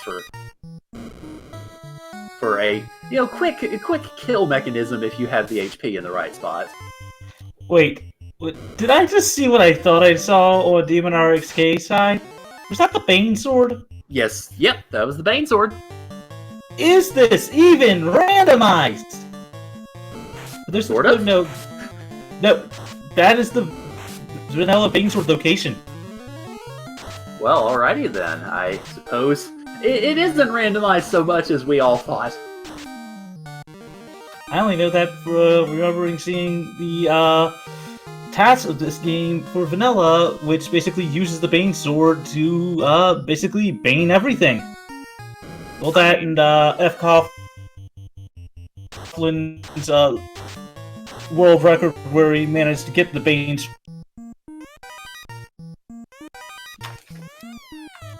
Small world on that one. Yeah, no kidding. Alright, so DVS is about to give us our first look at Vanilla Lefane. And we'll see what it becomes. It becomes one of the fire transit floors. The one with all fire. Go figure. I mean, that floor is... Ooh, we found Sky 3. Hi! And he's going to... and DVS is going to show a grand total of nothing. Sky 3 becomes Mirage 3. So let's see, we have some werewolves on their side. Oh, hi Lich. Also, Demon RXK finding a flame sword. And DVS finding the Lich floor. So we have the path to Fiend number 4. After this, DVS will be in go mode. Yep. And we'll have no need to, well, at least he'll have to chat with Sarah at least to get her out of the way, but he won't need to go back and check to see what she had. I think he...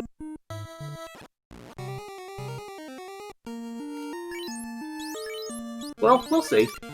At any rate, Lich is proving to be the ultimate, well, speed bump again.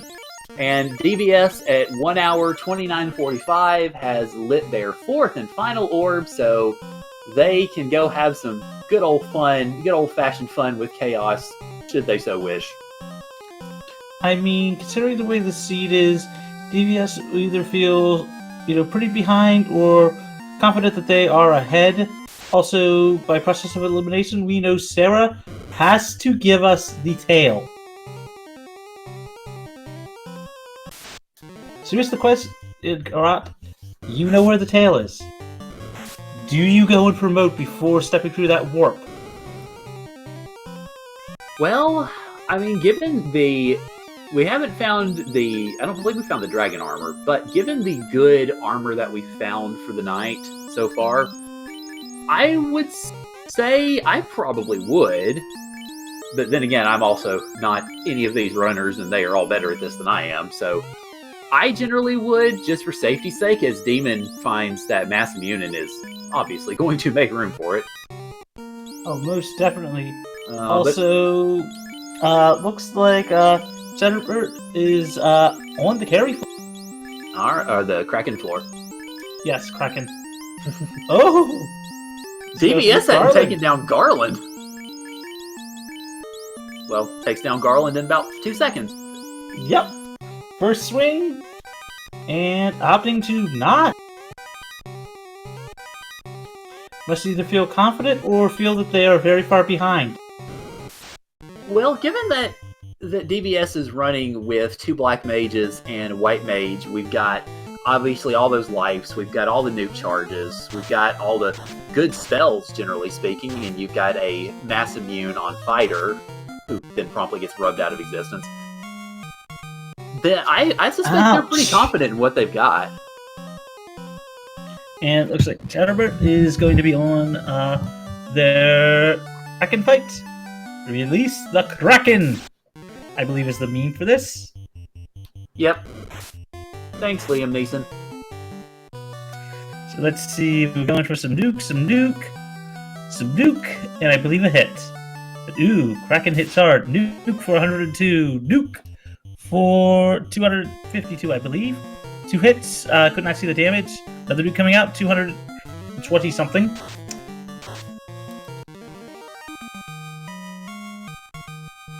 Nuke coming out for 193, and Kraken is gone.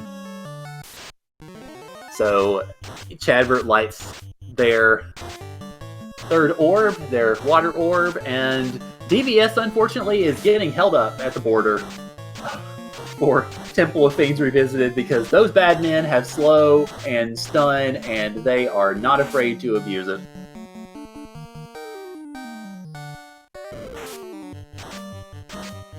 Oh, as our tracker is pointing out, there were still some items that were possibly available, at least after updating the notes on that one. But either way, also, we're an hour and a half in. I guess I'll give the... Don't forget to follow our runners that are putting on an amazing job. Kirito, Chatterbert, DVS, and Demon RXK. I'm pretty sure someone can drop the links in chat. And since DVS isn't over, Hirok, would you like to give a quick rundown?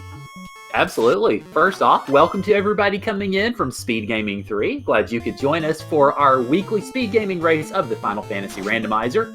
We are running an entrance and floor randomizer, which, for folks unfamiliar, means that unless you're in the final dungeon, as DVS is, the entrances to towns and castles and dungeons can turn into other entrances lickety-split and lead you in all sorts of different crazy directions. So as a runner of a seed like this, you have to be sure to take very good notes and have a very good idea of what goes where and when, as that helps immensely in terms of trying to guide your way through that sort of a randomizer. DVS has generally had the lead for a good chunk of this seed. DVS has had the orb lead throughout, and Chadbert has, you see, been the closest behind. Chadbert now has 3 orbs lit. And the other runners have been doing pretty well as well. They've just had different issues with getting bounced out of specific locations or getting bounced away from monsters that threaten to eat their lunch. So they've had a little bit of a rougher time of it, but all of these runners have been doing a fantastic job, especially with the absolute insanity that an entrance and floor shuffle can have. And so, as Magius was mentioning, definitely make sure to follow our runners because they are doing a fantastic job, all of them, on a seed that's this crazy. And Demon RXK picking up their loot. I have to say, hearing you say about the only dungeon that's not randomized being Temple of Fiends Revisited, this makes me want to ask our excellent devs to see if they could actually manage to do something about that in an entrance shuffle. Well, there actually is a little something that you could do if you set up the flag, because there is a flag called Deep Topher, as DVS starts their Lich 2 fight, where the entrance to the Temple of Fiends can be somewhere other than a regular entrance. It can be deep inside some of these dungeons, and that can cause some problems for the runners should they run afoul of it. Meanwhile, I understand that. Yeah. My comment was randomizing the floors of Topher into the actual mix. Sure, yeah, I understood that. I just wanted to mention that there was at least something out there, although not quite to that level. So DVS takes down Lich 2 pretty easily and is now onto the carry floor of Topher.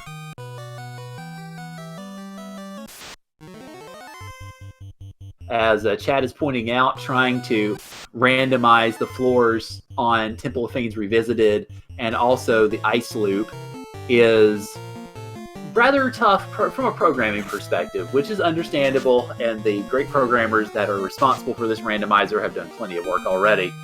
But it would at least be an interesting idea, nonetheless. I mean, for Ice, the main reason why that really can't be altered is because of the drop-down. Yeah. Temple of Fiends, on the other hand, maybe. I mean, then you'd always have the one location that requires all 4 orbs to get to. And, although technically making it, require just, a handful of orbs or something like that could be fun, but even so, would be fun.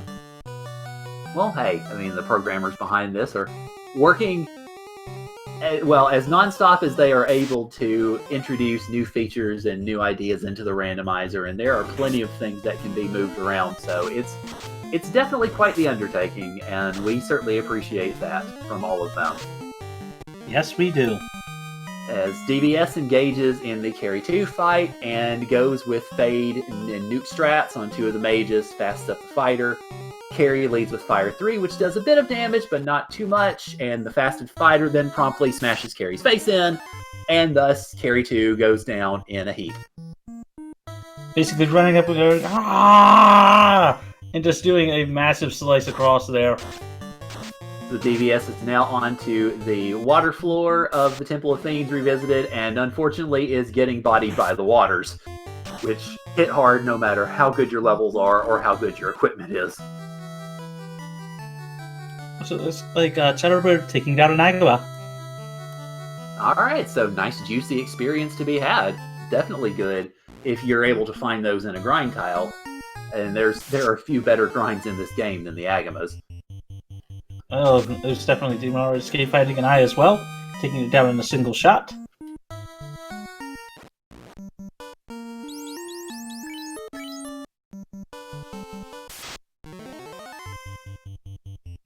And it looks like DVS is just about to get to Kraken. Absolutely, as Kirito is making their way out of one of the fire transit floors, DBS engages Kraken 2, fasts the fighter, tempers the fighter, tries to catch magic with the fighter for a second. Opting to... Is that a swing with the White Mage? At least swing with the fighter for 5 hits and over 300 damage. Opting for some dukes, some swings, and some Cure 4 on the nuke coming out. Ah, good, it waits.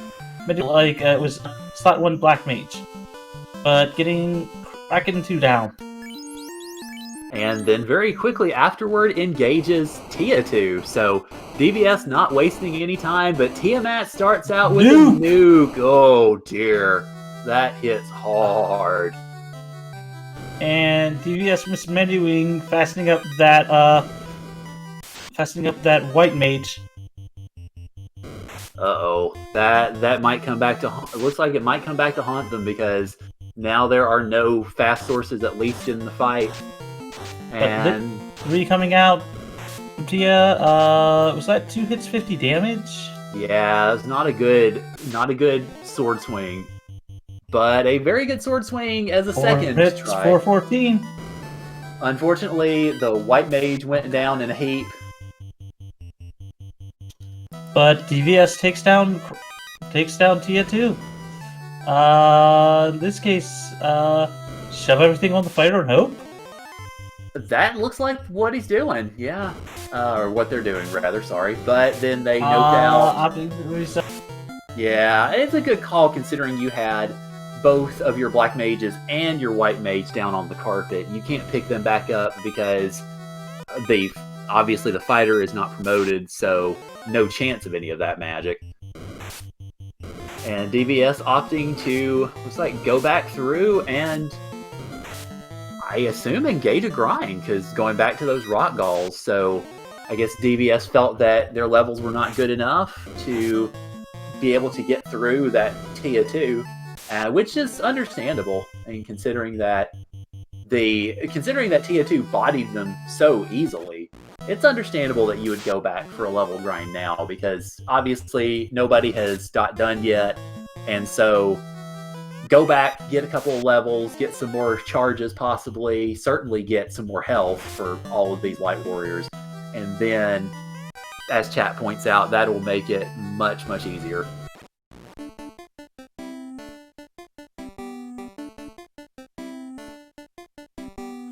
I don't know if DVS is keeping an eye on the SRL room, but might be assuming that they are a bit behind, or that if anybody else is in Topher, that Tiamat and Chaos might be very tough since no one has finished. Yeah, it's certainly, I think, when you're at this point in a floor entrance rando at this point, it's hard to say exactly what a runner would be thinking at this juncture, because it's at an hour 40, I think, in a normal seed, a lot of the really good runners would be starting to feel pretty behind. But on a floor entrance shuffle, I don't know how behind you'd feel. Given that Tia bodied them so hard, I don't know. I guess DVS is just trusting in the idea that more levels, trying to get everybody else up into the higher ranks of the 20s is going to be the right way to go. And given that given that DVS got to Tier 2 and seemed to be having a pretty decent time with the rest of the Fiends before that SmackDown, I don't blame them. This is a pretty solid move, especially since it's a quick grind and you've got the spell levels for it. Just go ahead, get it done, get some levels on all those Light Warriors, and then make a second dive, because you have a lot of information at your behest now. I'll also add that Kirito picks up their TNT. So now, alright, more turn-in items for Kirito to try to get try to advance further along the cycle. And obviously that'll help as well for experience gathering, should they feel it necessary. So, Demon RHK picking up the Oxy Ale from the Vampire floor. And then going to make their way out as we know where the rod is, but we know also now that the rod is not really necessary at this point. Also, as Danny 388 3883 pointing out in chat, apparently the Knight could learn life too. Yeah, that's true. Although it doesn't seem like DVS feels that that's necessary. Just gonna restock heal items and go and pretty much go for it. So just empty weird was pointing out, apparently he's on that one, but either way, still. Well, the levels were certainly welcome no matter what. I mean, regardless of whether Life 2 was available or not. So, of course, the bad news is DVS has to refight Garland. The good news is DVS can smack down Garland basically just by blinking at this point. Basically, he's walking up, it's like brandishing their sword and just Garland's running away. Yeah. Gotta love when the old school, when they had the ability to randomize morale, and you could just walk up to Garland and have them run. Yeah. So, Kirito just picked up that X-Cal over in one of the Sea Shrine floors. Chadbert is heading through the Marsh Split and is about to make their way into the Southern Marsh Split. So, we know that that's going to end up being a fairly interesting chain of events. DVS re-entered Topher at 1 hour 44 and is going to hopefully have a better time of it this time. I'm sure those levels will very much come in handy, if for nothing else for the HP, or as chat was mentioning earlier, those casts of Cure 4, which can solve a world of issues. And to answer like Reboot's comment about Go without Garland, yep. Enter the floor shuffle. Yeah, that'll definitely do it.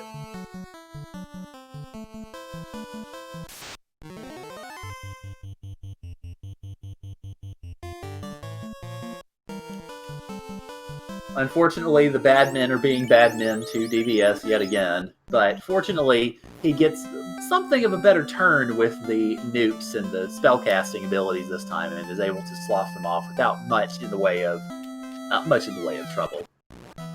Demon RHK making their way into the Sea Shrine. Is this even randomized? And finding, of course, the Sea Split there. And Chatterbird picking up their Vorpal. So choosing to make a full run of the Volcano Armory, as we've had a fair number of runners taking the full check, which it turned out to be good for that Vorpal find.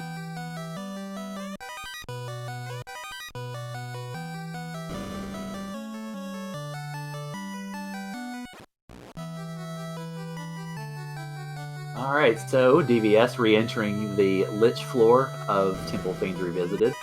And wow, Demon RHK even checking the neglected chests on C1, just in case they happen to hold any goodies.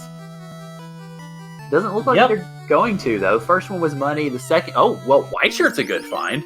Oh, that is an insanely good find! Yeah, very much so. And considering that Demon's the only runner who has checked those chests, they're the only runner who has it. And as our tracker pointing out in chat, thinking that a lot of our runners might be forgetting that some of the items, there's no boost items. Yeah, I think that's been an interesting facet really to this whole run because we've seen a lot of the runners checking a lot of chests. And of course, part of the reason they've been doing that is because they want to find ribbons and pro rings and white shirts and good armor for the fighter and of course, massa and good swords. But I think also, yeah, you may have seen some of these runners forgetting that there are no loose items. That in fact, one of the incentive locations is a complete stud. So, and in the time that it took to have that nice little explanation, DBS took down both Lich and Carry too. So, well, farewell, Fiends. Hopefully for the last time for DBS. Also, Kirito picking up their Massa, and looks like Demon RHK is on to their Kraken 4. Alright, I don't anticipate the Demon's going to have too many problems with this Kraken fight because they're pretty well equipped. They've got just about everything I feel like they need for that fight, so I don't see them having too many issues. I could not quickly catch what their level was at for that Red Mage, but level 30. Oh, yeah. Well, Demon had gotten that Red Mage up to the high 20s already, so definitely got plenty of firepower to bear.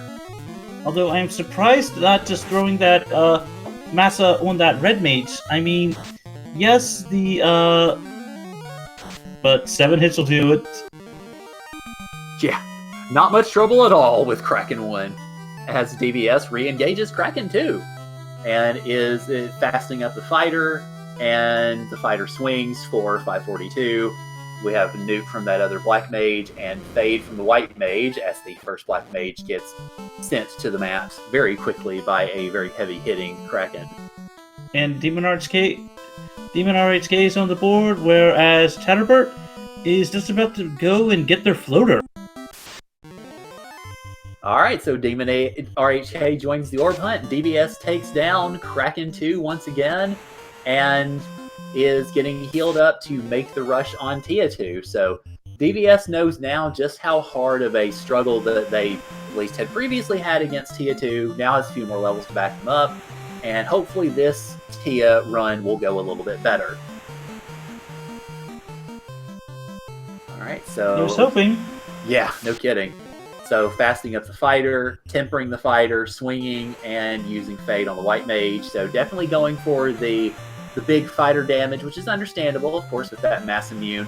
7 hits, 696. The nuke comes out and does nuke things, but does not kill anybody this time. So good move on those levels from DBS. They got everybody past the nuke point, and it looks like they will be able to continue as a full party, and Tia 2 goes down much, much easier this time. And there was many rejoicing. Yes, much rejoicing indeed from everybody in DBS's party, because this time none of them went down. And as chat pointing out, that DBS had 2 Life 2 charges left after Kraken, but it's only used 1 of them so far. And Speed Gaming is raiding with a party of 89 right in time for DBS to fight Chaos. So let's see, opting for some fast, opting for some temper, opting for a swing, and opting for just waiting with that White Mage. So swing 5 hits, 300 damage. Fast comes out on the fighter. Time stop for that Black Mage.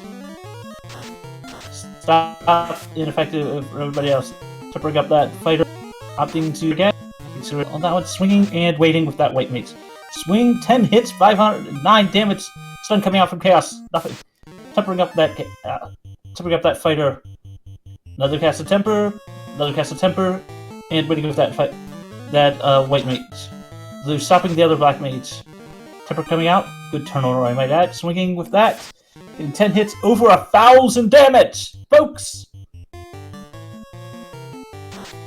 After for some Duke. Duke for 121 damage. Fade coming out. Couldn't see the damage. Swinging for that fighter. 8 hits, 983 damage. Zap! Zap! Oh! No! And then Bane!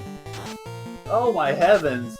Oh, wow. But terminated! Terminated! The clutch white mage fade terminates chaos! GG, DBS, finishing with an official SRL time of 1 hour, 52 minutes, and 30 seconds. Holy moly. That was quite the finish.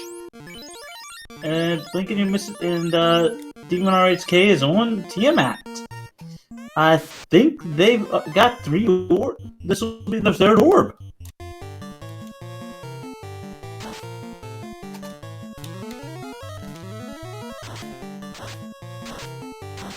All right, well, Demon RHK is taking on Tia with going with nuke strats, and looking like he's going to be focusing primarily on nuke damage.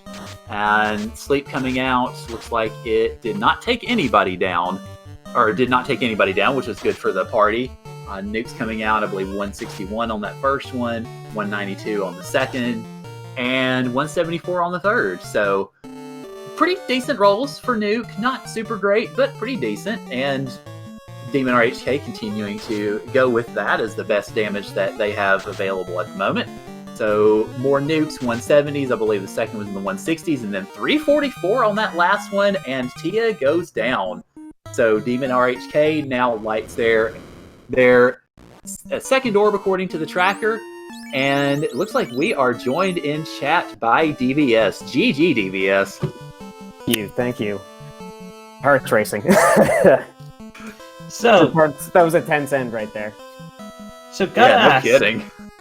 what did you think of finding that massa?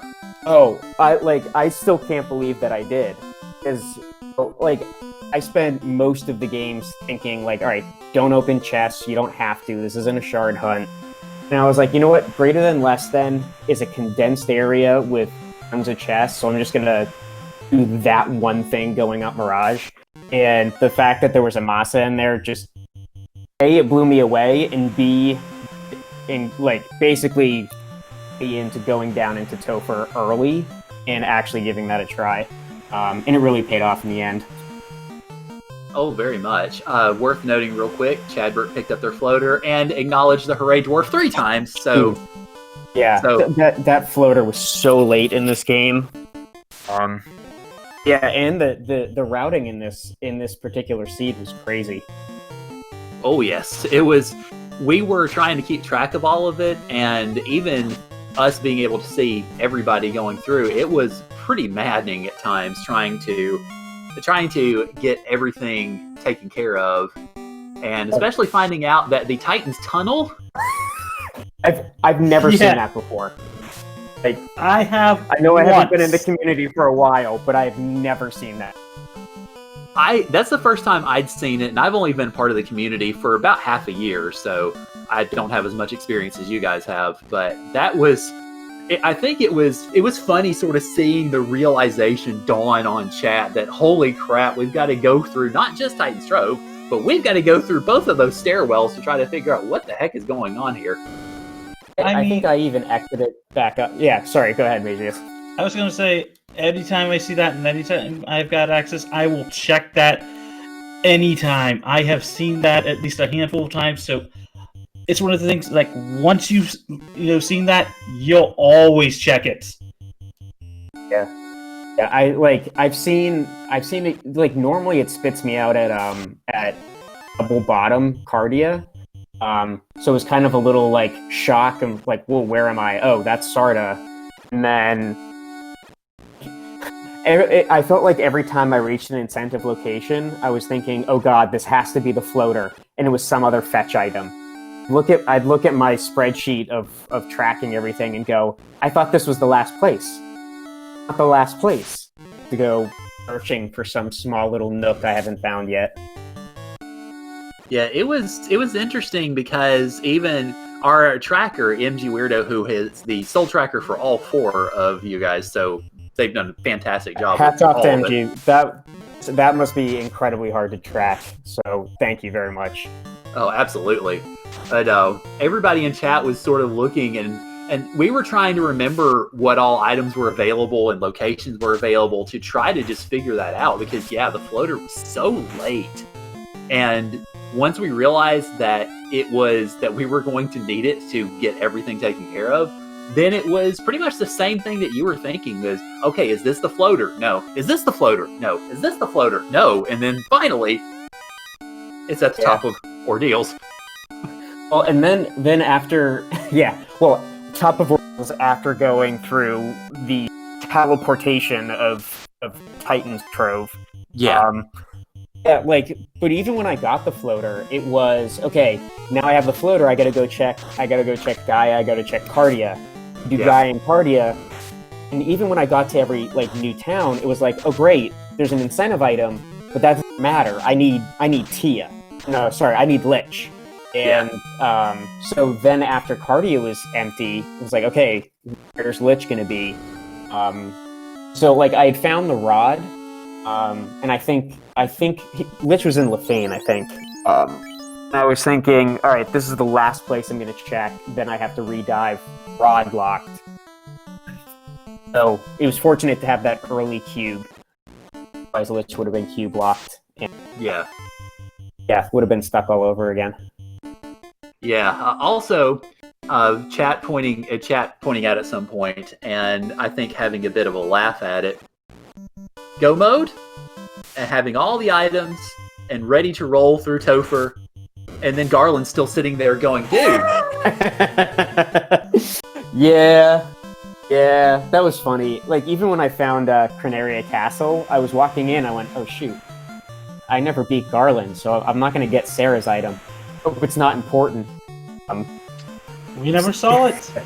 That was funny.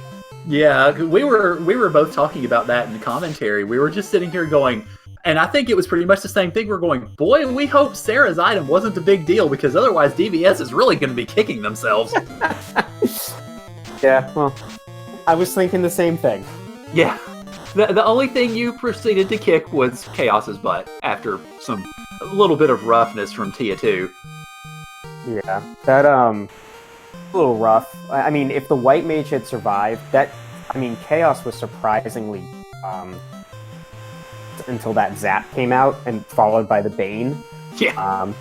It was, how on earth is Chaos just throwing nothing spells? It was, oh, goodbye entire party. Hope your one fade you have left actually makes contact. And I'm still astounded that whatever minimal damage that put out was exactly what I needed.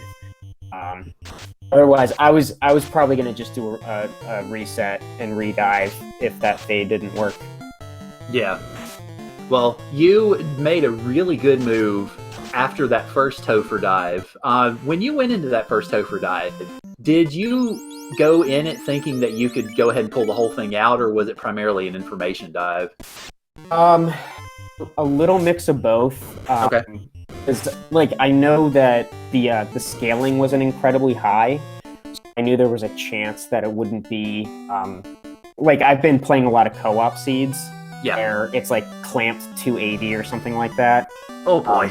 By the way, co-op tournament's gonna be awesome in a couple weeks. Yes, it is. Yeah, sorry, go ahead, Magius. Oh no, I was just agreeing with you. Okay. So I went down thinking, I have Massa, I have a ton of fasts, I have some tempers, a bunch of nukes. Let's just see how far this goes. And the fact that I got to Tia 2 was pretty encouraging for me. But when I lost two of my black mages, or it was one or two of my black mages just to Tia 2's nuke, that he was going to throw first round nuke time I did a dive, I knew I needed some extra defense. I wasn't going to go chest shopping, so I figured, hey, no, I know I have that Rock Gall tile that I forgot about in early game, so I'll go back. I think one of the things going into this seed, just having done a lot more shuffles and iron galls and stuff, importance of having some early levels going into some of these floor shuffles. So when I found Bridge of Destiny with fighters off of a hard reset and got 10 levels off of them. I felt like that was I think the decision that put me in a good place to start moving forward. I just feel lucky I found that. I know I am a huge proponent. If you're doing entrance and floor, bring a black belt. Even if you reroll the party right after it, just bringing a black belt, seeing if you can grab some quick, levels like black belt, like red, black, or just something like that, so you can actually just go through all of that to see if you got it or not, and it helps. I 100% agree. This is totally a black belt seed. I've been doing a lot of alt final bosses, and so with alt final bosses, by having like oh my god, I caught it! Sarah's item was the tail, folks. Really? Yeah. Oh, that's funny. It's interesting to note also, you were mentioning that fighter grind that you were doing. You were doing it at the same time that Demon was doing the rock gall grind. So both of you were right on point at that juncture, and it ended up that, of course, it helped both of you out very much to have that grind available. And it also, you mentioned that you had forgotten about the rock gall grind early, but you remembered it certainly in the right time, because you went immediately to it after that first Topher run. And as chat was pointing out, that made the difference on a number of levels, not just for trying to survive that nuke, but getting more charges of Cure 4 and Life 2, possibly, to be able to kind of keep things up. Realized in my first dive, I realized. Yeah, sorry. Go ahead, Magus. I was going to say, we just found the power bonk. Really? Where was it? Astos. I don't think I even found Northwest Castle. Oh. Yeah, I didn't see where it entered in from, so we'll have to check it when Chadbert goes out. Mirage? Yeah, I mean, that's really about the only place left at this point. I want to say Mirage and Rod locked the two places that were left. Yeah. I believe they are in Mirage. I mean, that was my other thought, was, like, even before doing the Topher dive, because, like, again, you have no idea where anybody else is. So I was thinking, I have these extra incentive items, I could try to figure out. I couldn't remember what the other incentive items were. I couldn't remember if it was bonk or defense or anything like that, so I figured it'd be better to just gamble the first time, vision to grab levels after I got wiped. And work out for me this time. Yeah, it's definitely when you run into something like that because Lich 2 was a speed bump, Carry 2 was about the same level of speed bump, and Kraken 2 was a little bit more challenging, but certainly not the gatekeeper that we've seen Kraken 2 be in the past.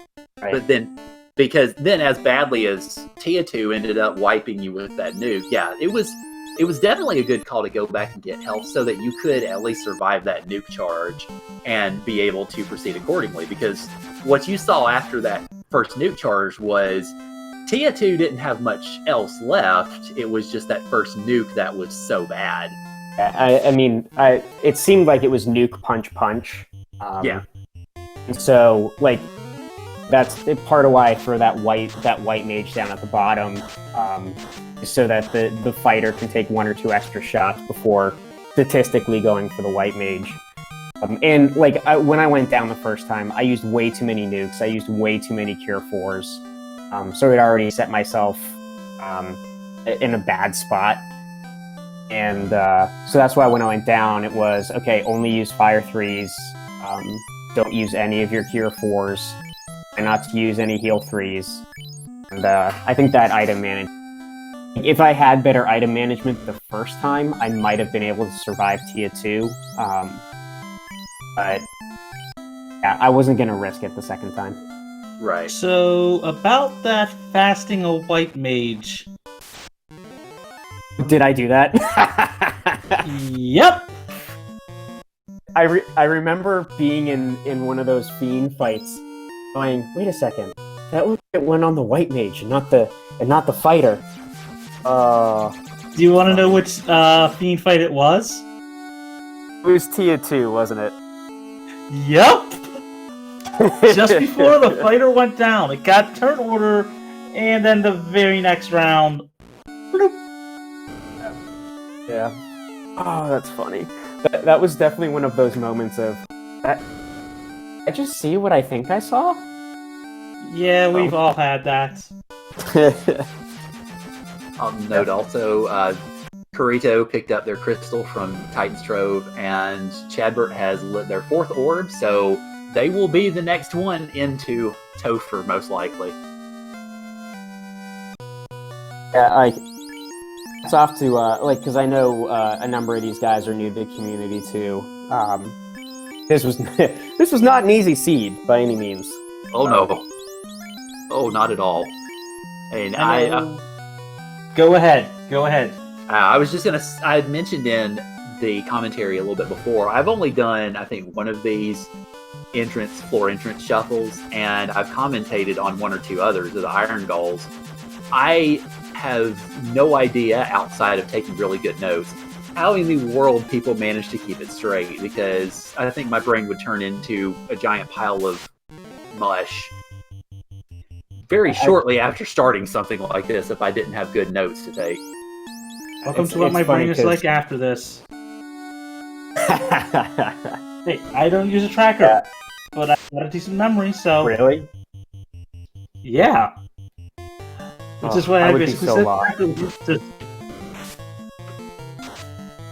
I'm completely old school when it comes to taking notes. Like, I have a sheet that I use with that has all the key items printed out and in a graphic format so I can mark them. And I was starting to take notes as far as the entrances for this seed, but then commentating and trying to do that proved to be a little too much, so I had to scrap the note taking. But it was at your back though, right?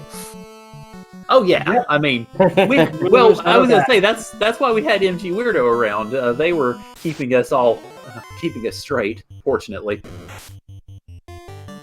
actually, it's funny because Eamon's on the stream too tonight, right? Yep. yes. Orange Day, yeah. Yes. So he's actually my co-op partner. So he and I have actually done a ton of these types of seeds.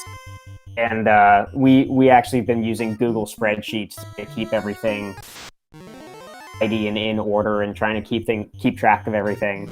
So, especially when it comes to co-op with these foreign entrance trackings, since it's a shard hunt, so you got to keep track of shards. There's a lot of note taking and communication. Falconic's been doing some very interesting flags and such with co-op, and it just gets me more excited about it. I know, I've been helping Kirito out since they asked me if I wouldn't mind helping them out with being the partner for the co-op tournament. So been able to help with helping them out with learning some of the things with floor now. Yeah, I've seen you guys practicing a lot. Oh.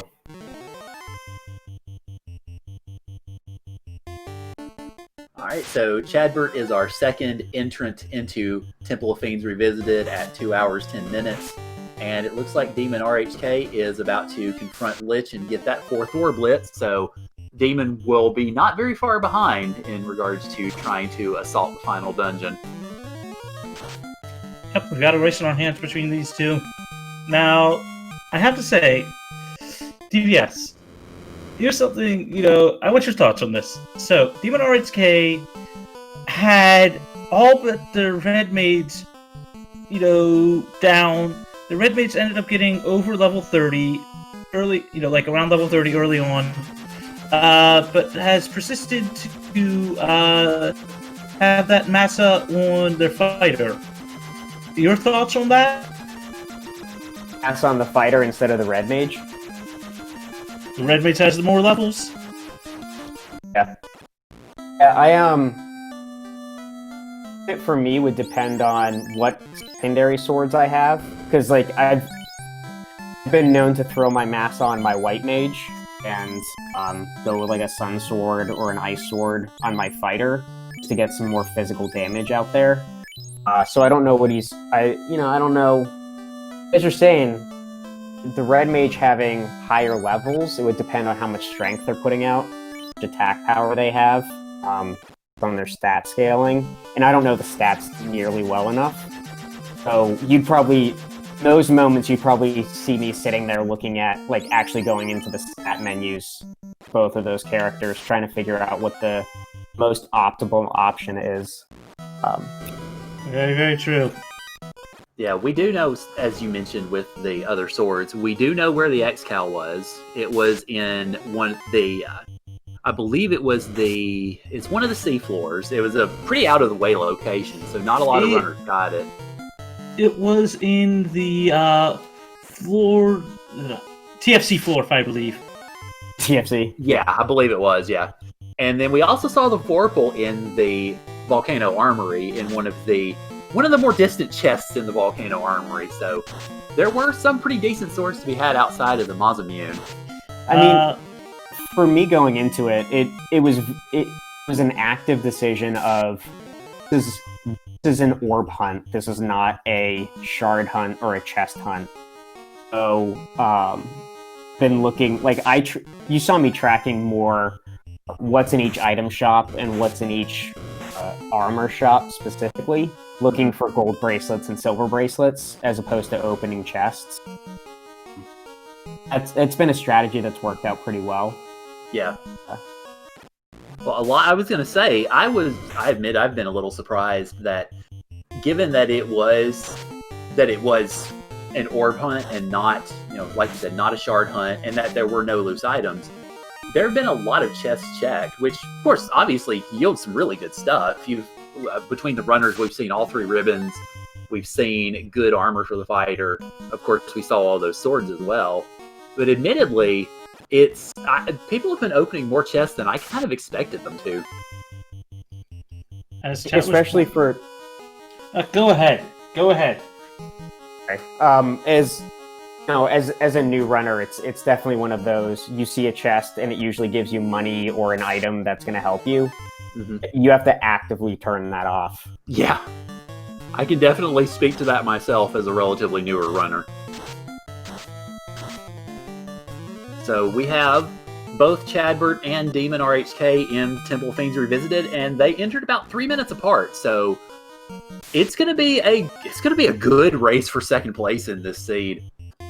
And also Kirito just picking up their floater, so they will be off to the airship. Although I don't think they have.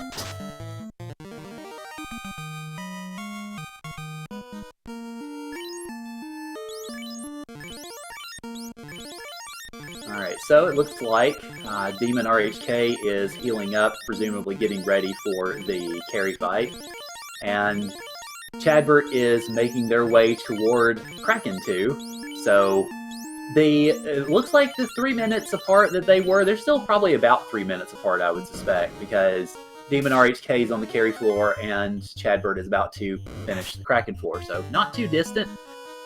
If Chadbert runs into any problems with either Kraken or Tia 2, or has some issues, especially, of course, now that we know that you have Zap and Bane running neck and neck with each other with Chaos, I mean, this could easily switch. The race is definitely not over yet, and it's really anybody's guess as to who's going to finish second at this point.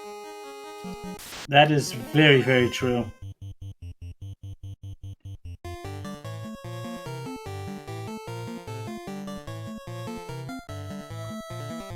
So DBS, you said you've done a lot of runs of these floor entrance shuffles getting ready for the co-op tournament.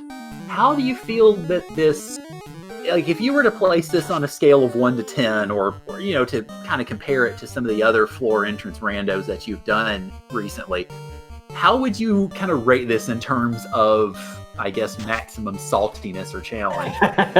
I like that, maximum saltiness. Really like a 7. Like, it's hard for a different reason. Like, I've been a lot of the entrance shuffles that we do, the hard ones been getting are ones that have like Marsh split that goes a couple floors deep, that goes into C split that goes a couple floors deep into something else that you need. So difficulty in those is depth of floor, whereas the difficulty in this was keeping track of where everything was and doing routing. So I think way focus on how to save time in this seed is routing. Whereas in some of the other seeds, it was force management, level decisions, and things like that. Yeah. All right, so it's worth noting on our screens we have Kirito taking on Tiamat. Demon RHK is getting ready to fight Kraken 2, and Chadbert is on the way to Tia 2, although Chadbert is getting kind of bodied a little bit on the way to Tia 2, has lost both of their red mages, so that's going to make things a little bit more difficult trying to take down Tia 2 and Chaos. Definitely. Also, blink and you miss it, and Kirito manages to light their air orb. Alright, so good job, Kirito, and heading on to other environs as we have simultaneous Fiend fights for the Topher runners. Demon RHK takes down Kraken 2 with seemingly relative ease, and Chadbert must have reset out and is making a second dive at 2 hours 19.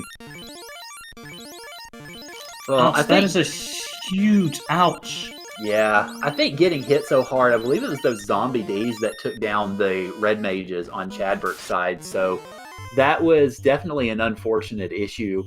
And it's well, we've seen it before. This Topher, of course, Lich 2 and Carry 2 being not so bad, but this Topher is not exactly playing around with the bottom floors. Absolutely not. It is not. I felt like there were a lot of unrunnables too, especially in the top couple floors. That, again, resource management and just trying to make sure you have enough spell slots and so forth, getting deep, not being overly aggressive. Yeah, absolutely. So MG pointing out in chat that Kraken 2 ate the red mages and Tia 2 nuked the black mage. So it was fiends being fiends being fiends being fiends. Yeah. I mean,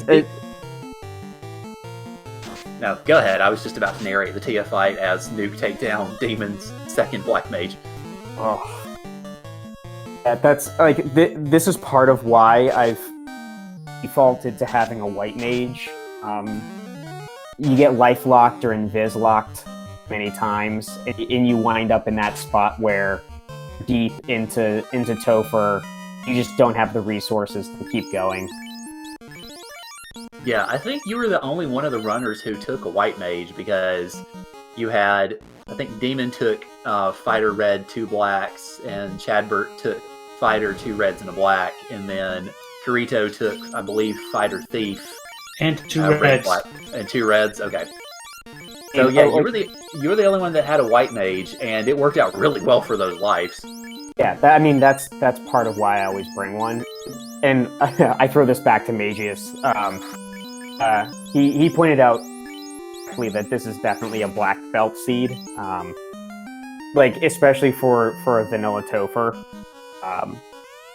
If any of us had brought up a black belt, I don't know if it would have made it substantially faster getting to Topher, just because of the fact that it was routing that was really the big issue. But it would have made Topher a lot faster. Absolutely. Also, Demon RHK is on Chaos. And having the power bonk, too. Yeah, that'll definitely help, and he's making very good use of it, because, of course, it just has the fighter and that red mage up, so... But I'll let you guys white shirt as well. And white shirt as well, yes. Power bonking the red mage, power bonking the knight, white shirting up. Let's see here, another power bonk, another white shirt. It's going all defense. It's hoping to actually make this one shot. Opting to power white shirt again. Stun misses.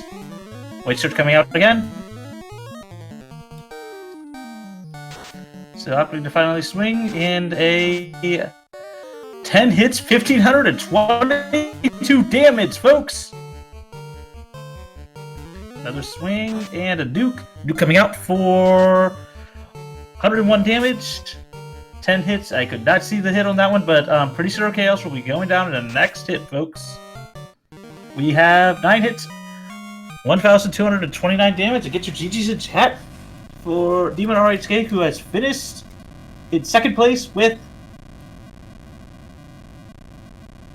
An official SRL time of 2 hours, 22 minutes, and 57 seconds. GG Demon RHK. So we now have 2 Topher finishers, and Chadbert is engaging Lich 2 for another run. So it has been quite the scenario so far. And Chadbert takes down Lich 2 once again and makes their way down to the carry floor. So, holy Moses, this has been quite the Topher.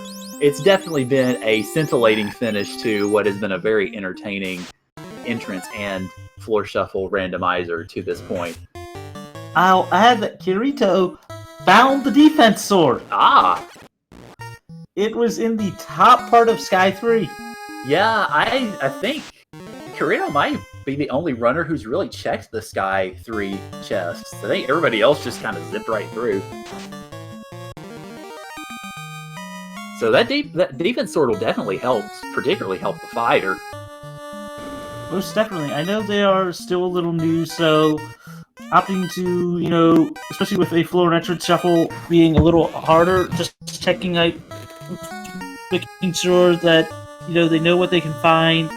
This is, it's a... Oh yeah, it's definitely a good idea, especially because, of course, I'm sure Kirito is paying attention to SRL chat, as are the rest of us. So they know that a couple people will finish, and so the pressure is really off at this point.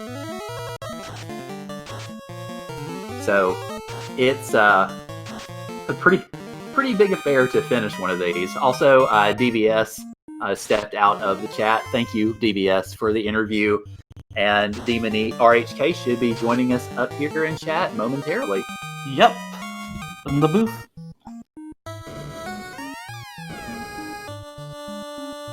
Alright, so Chadbert is taking on Carry 2 for a second time as Kirito is cleaning out the rest of Sky 3. And it looks like we have Fasted Up Fighter, and it looks like we have both Demon RHK and DBS in the chat. GG, Demon. GG. So what'd you think of this seed?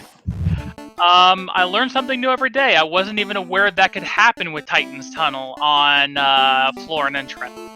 Yeah, we were all mentioning that in chat. And it was that dawning realization in chat that Titan's Tunnel was necessary for finding all the progression and being able to actually make your way through the seed. It was a pretty interesting moment, to say the least. So next time you do a floor and entrance shuffle and you see Titans, are you going to check the other end? Well, hopefully next time it's going to co-op, and that's DBS's job normally. But yeah, hopefully, definitely make sure at least peek out the other side. Yeah, absolutely. So I was mentioning to DBS that you and he were grinding right about the same time on totally different tiles. He was grinding the fighters off the hard reset on the Bridge of Destiny, and you were grinding that Rock Doll tile. He ended up coming back to the Rock Doll tile later after bouncing out of Temple of Fiends Revisited the first time. So those grind tiles served both of you pretty darn well as you got some levels to try to be able to get through some of the rest of these floors. Yeah, there was just a lot of nasty stuff on the overworld. The seas were not safe. I think the Sahags had like lit 2 or lit 3. The sharks had it was just all kinds of nastiness, and I just decided, you know what? I got one house. I've got Nuke finally. I'm gonna dip down, kill Lyra on as many rock goals as I can, get at least up to the mid-teens. Which held me off until my red mage named DVS decided he was going to just solo power up to about 30 by himself. We were wondering why not just tossing the massa on the red mage and just make it your damage dealer until your fighter finally caught up.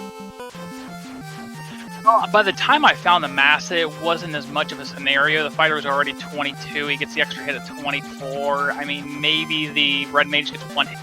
But, like, I was tilted up really hard. I dug way more than I should have. The only thing I was still looking for, after finding the Massa, and the Power Bonk, and all 3 ribbons, and the Aegis Shield, was the Dragon Armor, and I never found it. I'm not sure anybody has. No, they have not. Although I also don't think anybody's checked Corneria Locked either. Yeah, I was going to check Corneria Locked, and then I decided not to. The only other thing that I didn't check was Rodlock, which I think by process of elimination had to be the top of Marsh. Yeah, makes sense. That's right. I checked Topher Keylock either. Anyone else did. I mean, we did know where the rod block was, but you are right about where it led to. By the way, did either of you think about checking the chests in Temple of Fiends? Normal chests, I mean. Nope. It's not much of a real need to, especially usually in floor and entrance to the little bit that I've played, mostly doing co-op practice with DVS. Usually you have something pretty close to surface level that'll give you a good bit. Wasn't so much the case here, but I got enough off the grind to really help out. And everything was pretty cheap about midway through. I do recall, I think the golds were... Oh no, the golds were stupid expensive, weren't they? Yes. Also, so there was an ice sword in those 3 chests. Oh, that would have been nice. Yeah, that would have been nice early, especially with the promotion locked behind floater, locked behind absolutely everything else, and the fact that I'm sitting here with like a giant sword, and then I have Excal Vorpal, and It's worth noting also, Corito ended up checking Corneria Locked, and the best thing that they found was a gold bracelet. One more gold bracelet than I had, I think.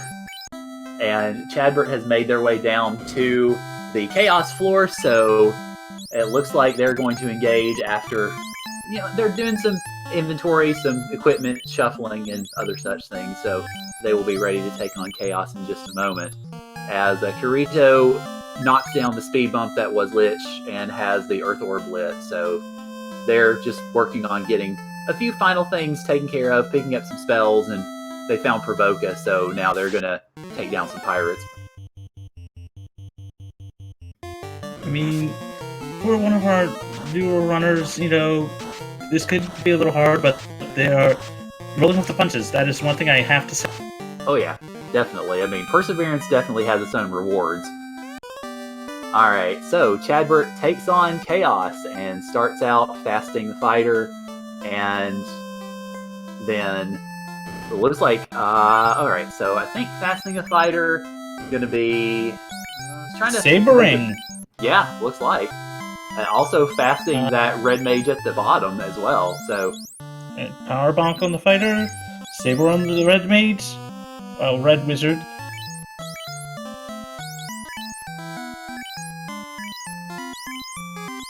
Unfortunately, okay, so Chadbert trying to make up their mind about spells, power bonking with the fighter, looks like tempering the fighter as well, and casting nuke with the 2 red mages. So we know that this. Oh, I don't think we saw this before. At least the damage dealer survived. Crack comes out from Chaos. Yeah, I don't think we saw that on either of y'all's fights. I'm pretty sure I saw it, but at that time the only 2 living fighters had ribbons on. Oh yeah. Yeah, I got zapped and baned, I think. in simultaneous. See, in simultaneous turns, yes. Yeah. All right, so, but yes, as May just pointed out, the 2 damage dealers are still up. The fighter was powered up and tempered, and Chadbert has taken down Chaos Wow. with an official SRL time of 2 hours, 32 minutes, and 16 seconds. So, GG Chadbert. Yes, GG indeed. All right. Sorry. No, go ahead. I was going to say, I remembered why I never checked a Topher chest, and it's because I never actually defeated Garland until I was doing my Topher dive. So, yeah, missed out on that whole tail thing at Corneria Castle. Well, turns out you didn't really need it, fortunately, so... Alright, so it looks like Kirito is our remaining runner for this evening and is taking on some fighters. Opting to throw the Massa on the Ninja, Excalibur on the fighter, and Vorpal and defense on the other 2. Going all aggro. Yeah, I mean, well, those are good swords to distribute around if you have them, so Most definitely. No sense in leaving them just sitting in a pile. I mean, having a katana, I could see on that one, but considering Excal is really good and you don't really need the crit rates until later, I mean, I have to say, it is worth it on that one. Also dropping off the herb. Do you know if Chatterbird is going to be joining us? The invite is incoming. We haven't seen one way or the other just yet, but I would expect that. I believe Chadbert will be joining us shortly. Very shortly, I think.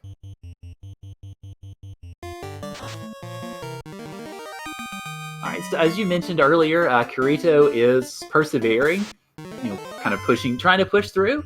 Looks like they are committed to finishing the seed, so it's definitely not been an easy one. It's anybody who makes it through this siege should certainly be lauded for their patience and their tenacity, if nothing else. Very true. Very true. As I said, especially since TVS and the 1 Hour case, since I know you both are working together for co-op, it's just like everybody's been improving and learning on entrance and floor shuffle.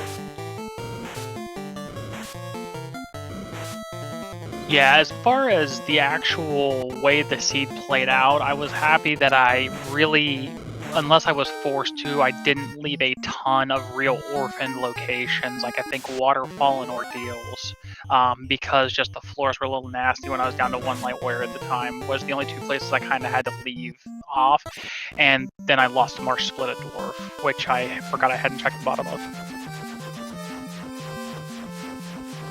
Well, as crazy as the routing needed to be on a seed like this, it's understandable that you would miss or forget 1 or 2 locations just in the sheer madness of it all, really.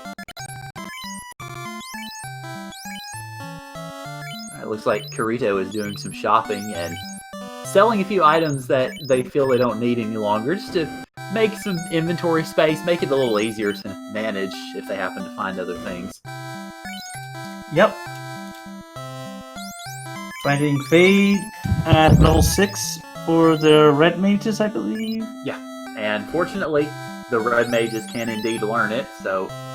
And then finding Warp in the level 6 slot, but they can't learn that one. Oh no. Kirito, did you just, Oh no. They left Crescent Lake without checking the sages. Oh dear. Yeah, I think so. They just grabbed the spells and left, so... That's unfortunate because... Well, let's see. Let me check the notes and see what the sages had. It's been a little bit since anybody had checked sages. But... I mean, all they need is Kraken, so it doesn't really hurt them that much, but... Yeah, the sages had the chime, so that would get them entrance into Mirage, which we know is fortunately not necessary for the seed, but it's still also unfortunate to kind of forget that item check, the key item check, which I will certainly attest that I've been victim of that myself. I mean, during my first spring tournament match against Sonny Wrath, I completely forgot that Ordeal's Castle existed. So, yeah, it happens to the best of us, or to the worst of us in my case. So, it's especially after as crazy an entrance and floor randomizer as this has been. Slip-ups and issues like that can definitely be very easily forgiven.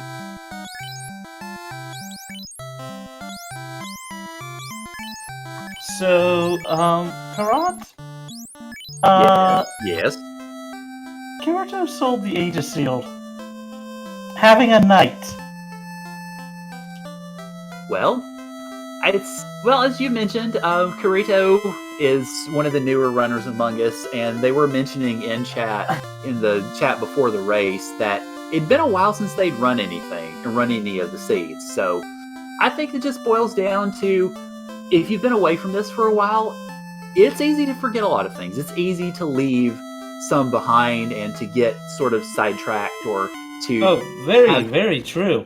Yeah, to Very have trouble true. being able to keep track of a lot of it. So it's definitely no slight at all. It's happened, Oh, I'm sure, to the best of it, certainly. I agree. I'm just in shock on that one. Well, again, having been away from it for a while can lead to that. It's the Aegis Shield is certainly a good item to have for a night, but if you haven't run it in a while, it's easy also to forget that the Aegis Shield is a night item and a night only item. Definitely. I do have to say, I applaud them for doing an insanely good job. I do applaud them for doing an insanely good job.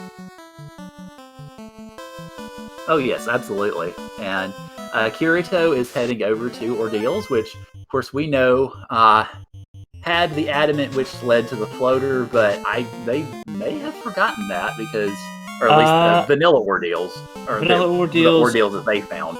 So I don't think they've checked yet, but we'll see. Yeah, sorry, that was my fault. I got it crossed a little bit. It's okay. I think, honestly, they haven't checked here because they did not have the canoe at the time. Yeah, that makes sense. Alright, so heading down to Mermaids, or excuse me, not Mermaids, Sharknado, sorry.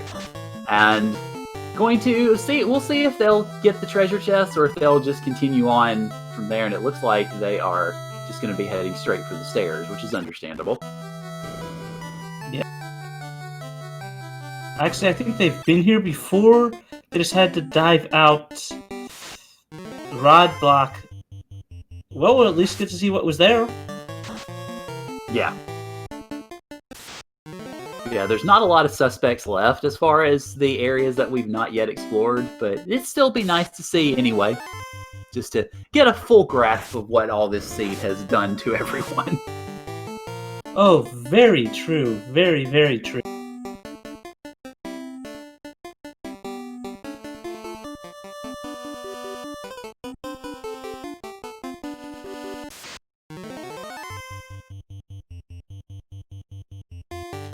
Probably assuming that, I don't think they've seen the Kraken floor, or if they have, they've probably forgot it.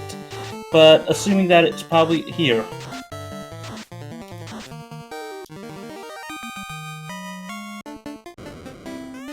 Well, perhaps. As our tracker pointed out, they didn't get the item.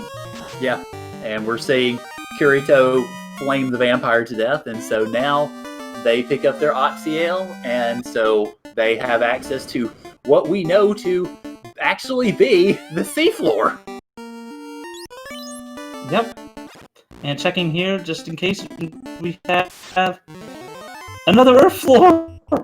Wait, is this even? Yep. Another episode of Is This Even? We've had a vanilla sea shrine entrance. We've had a vanilla Earth, floor after the vampire, and we've had a vanilla Bane sword tonight. Not counting the vanilla Topher. Yep, I was gonna say, yeah, and Topher was Topher, so it's been a fair bit of vanilla in a seed that generally, an entrance in Rando, you don't expect to have much of any vanilla to it, but hey, a little bit is always good, just as long as there's not too much vanilla in such a crazy seed. Also, that leads to Marsh. So Marsh to Marsh? Somewhat. And we are joined in chat by Chadbert, who's working on mic issues. GG Chadbert, feel free to say hello and welcome to the commentary booth. Thank you, GG's everyone. And I just want to say that progression through Titans. I think that's I think that's been the highlight for every runner in the booth so far. I mean, I've seen it before. I'm a huge fan of saying, if floor and entrance, always check the exit of Titans. Always check it. Interesting. I've done like 6 or 7 of these, and I always went to dead ends, so this was a first. I have seen it, actually lead to something a handful of times. It is one of the rarest things to happen in floor and entrance shuffle, but it's like once you see it, you'll always be checking that exit afterward. Yep. It's like forgetting to talk to Vicky afterwards. Never forget after that. I did that like 3 or 4 times before I finally learned my lesson. Or accidentally casting Warp after defeating a Fiend 2 fight back when we didn't have the "Are you sure?" prompt. Like a certain someone in here.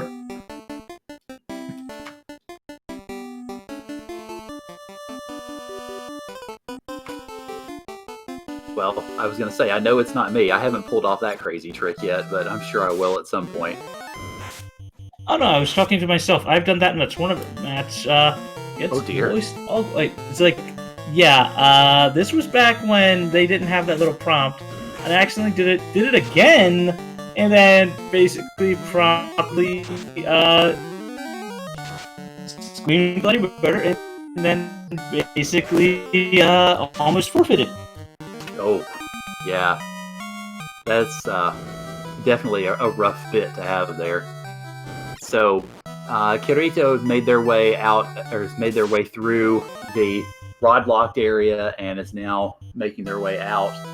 I would presume that we know they didn't have access to Warp because they tried to pick it up in Crescent Lake and couldn't. I presume, given that they had 2 red mages, they didn't have access to Exit either, because they're having to, unfortunately, leg it all the way out. None of our runners, I believe, bought Exit. Also, Chatterbird, got a question for you. What made you choose your party composition? I've been trying to get away from running white mages, so I was just doing double red and a black because I wasn't planning on checking as many chests as I ended up doing because there was no incentivized weapon, so I was just like, I'm going to bring some magic. Did you think about bringing a black belt? I thought about it, but I'm not the biggest fan of them. It would have been better today, but it's not how I tend to like to run. So, what did you think of where all the spells rolled, what was available, everything else like that? I think I did okay. Like, having Nuke within the first full levels made it very doable. It's just, I had to get out of the inner sea a bit to finally find it. But I had first level Fire 3, so at least wasn't scrambling very early.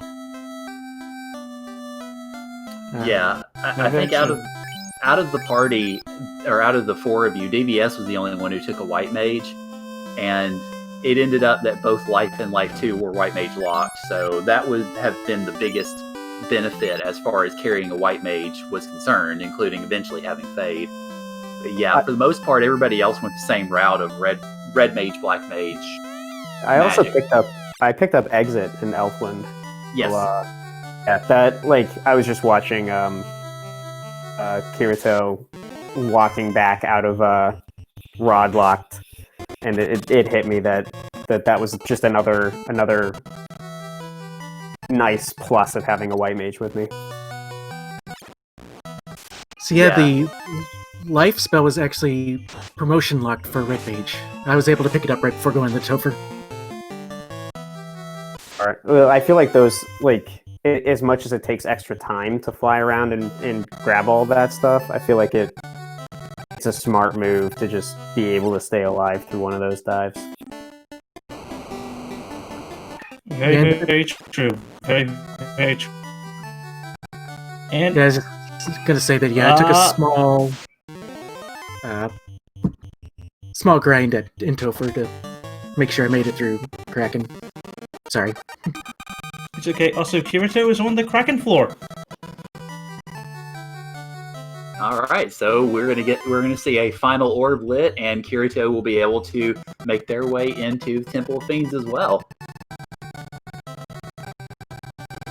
But yeah, I think finding a good grind or having a good grind was pretty much a facet of everybody that raced.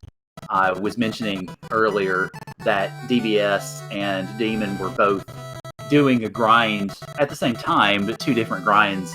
But they were getting the same essential results. They got leveled up into the mid to late teens, and that really steered the way forward for the rest of the seed in many senses. But that Topher definitely required a little bit of heftier light warriors to go into it, especially once you discovered the joys of Tia 2 deciding to just try to wipe everything off the face of the earth on turn 1.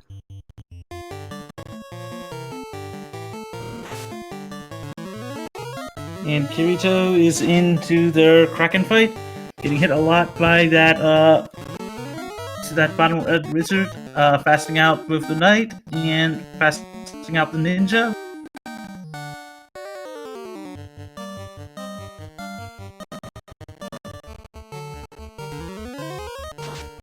Opting for some block 2, making it easier to hit. Swinging with that X-Cal, 7 hits, 800 damage, and Kraken 1 is down for Kirito.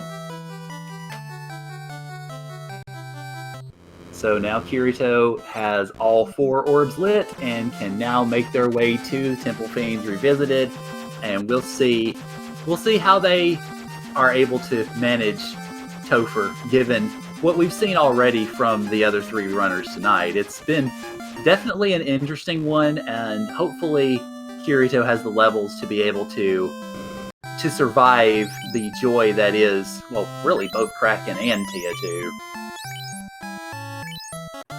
I don't know the levels, but I think they can manage it. Yeah, they should be able to, I think.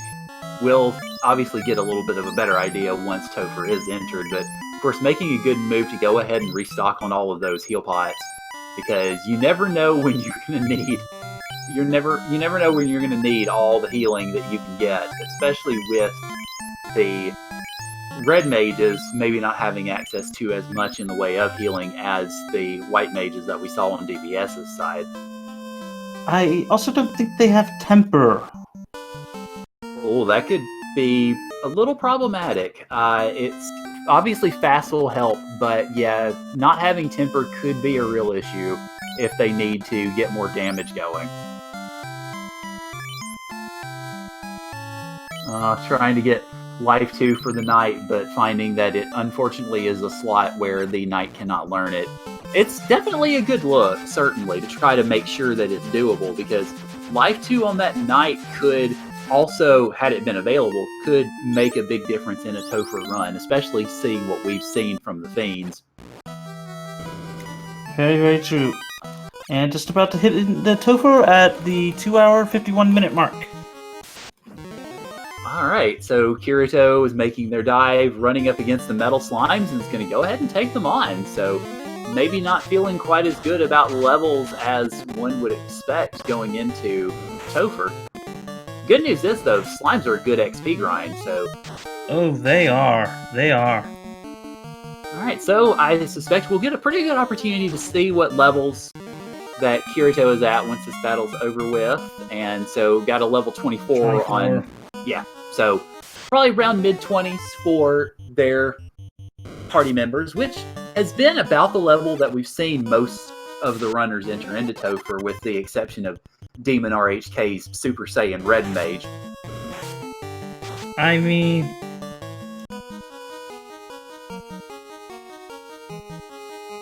At least for that first entry, if nothing else, since DVS had to get extra levels for the second go-round.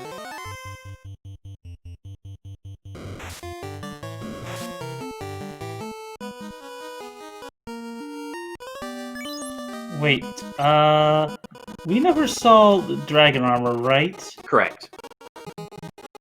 And no one checked the last two treasure chests in Ordeals, right? Not Ordeals, in Temple of Fiends, right? No, nobody ever checked Temple of Fiends locked. I don't think anybody checked the loot chests here in Topher, so a few places where that dragon armor could have been. Here's hoping it wasn't in any of those, because all four of our runners have walked by them. Well, it happens, especially in a seed where you don't have anything incentivized in the chest. And of course, obviously, there wouldn't be anything incentivized in Topher chest anyway. Then Very true.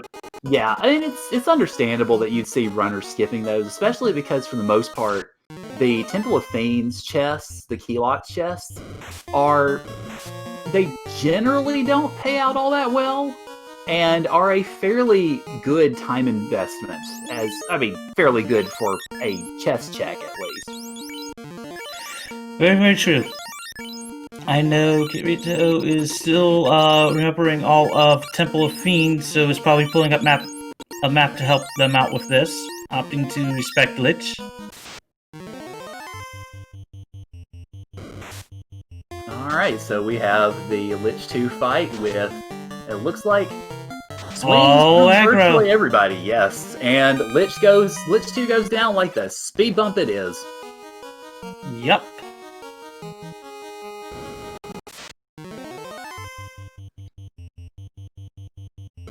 Some Grey Worms opting to run.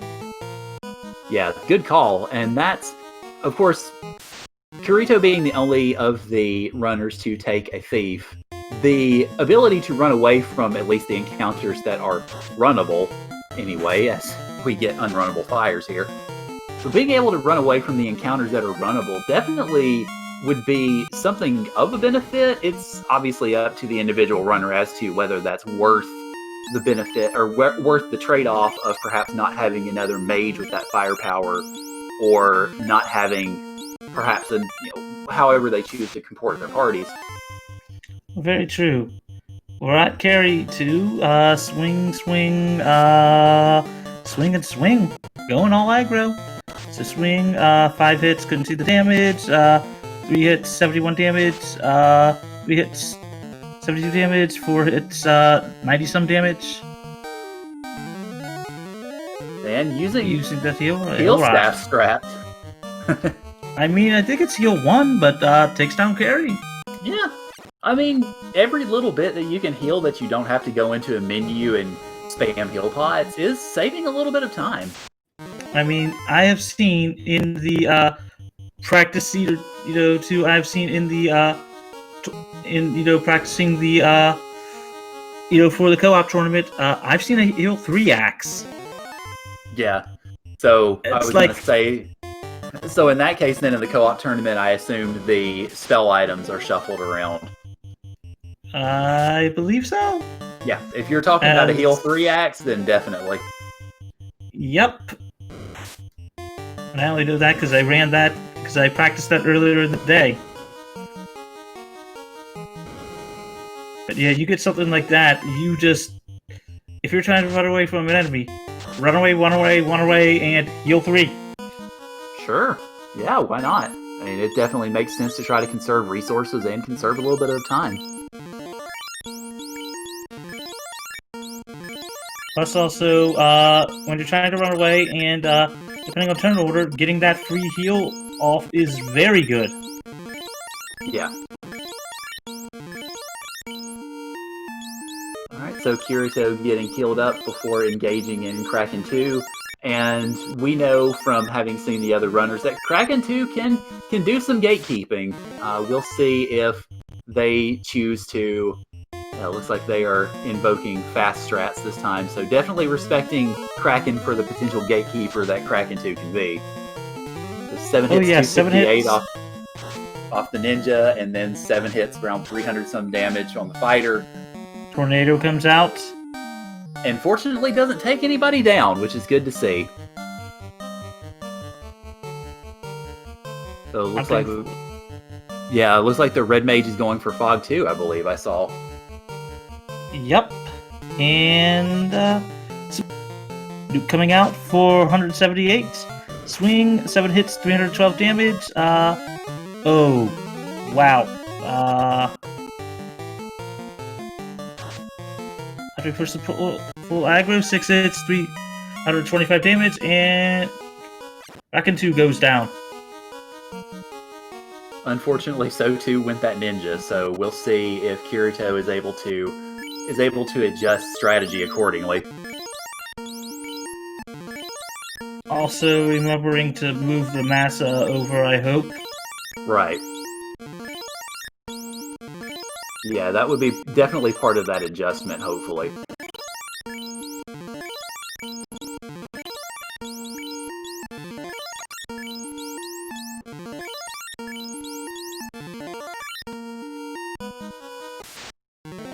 Unfortunately, does not look like they moved it over, so we will see a fighter-centric strat with fast cast on the fighter, X-Cow, and then lock 2 on Tiamat. So Tia 2 is that's a decent amount of damage. 4 hits, 288, but perhaps not as much as obviously we would have seen with the Mass Immune. And another red mage goes down. Nuke coming out for 120. Swinging again. 6 hits, 116 damage. Opting for some more lock 2. 5 hits, 300 change damage. Fighter survives. Lock 2 coming out, making it easier to hit. Oh god, but they had it. Yeah, the nuke just destroyed the rest of the party, unfortunately. So Kirito makes the second dive into Topher at just under the 3-hour mark, and looks like is going to go for some levels, or at least go for trying to figure out encounters. There's definitely Okay. wanting those metal going for that slimes. slime grind. Yep. Yeah, those slimes are tasty EXP. Oh yeah, it's understandable. I mean, as we mentioned before, the other runners, of course, DBS had taken a grind after that first Topher run, so it's definitely understandable. Especially with Fire 3. Oh, wait. Oh, God. This is bad. Oh, I think I know what you mean. This is very bad. So, Kirito does not have warp or exit, and thus cannot leave the dungeon. So, we'll see if this use of resources ends up coming back to haunt them later. It's going to. Now, I will say, in a tournament myself, I had forgotten that Topher could not be exited once you step beyond the orb. So, it's definitely an easy mistake to make if, in Kirito's case, it's been a while since they've run. It's certainly something that can be pretty easily done, but unfortunate. And hopefully it doesn't come back to haunt them. Hopefully they'll have the resources to be able to get a good grind, get some more levels, and be able to dive Topher. The good news at the very least is that Kirito is using those Fire 3s to take down the Metal Slimes. And I don't remember seeing the Fire 3s really being used for much else. It's going to primarily depend on nuke strats and using fasts on the fighter and ninja. So hopefully, that will pay off. It would be good if it did. And just, if nothing else, to be able to... Yeah, if nothing else, to be able to get some resolution for Kirito, because this has been a long and trying seed for everybody, and it'll be great to see Kirito get across the finish line. Very much so. Very much so. Alright, so looks like they've gotten levels up to around 25, 26 so far, so a couple of levels higher than the levels in which they entered Topher. And at least in the category of good news, those Frosties are coming down pretty fast, so that certainly Very, helps very out. true. Looks like level 26 for all.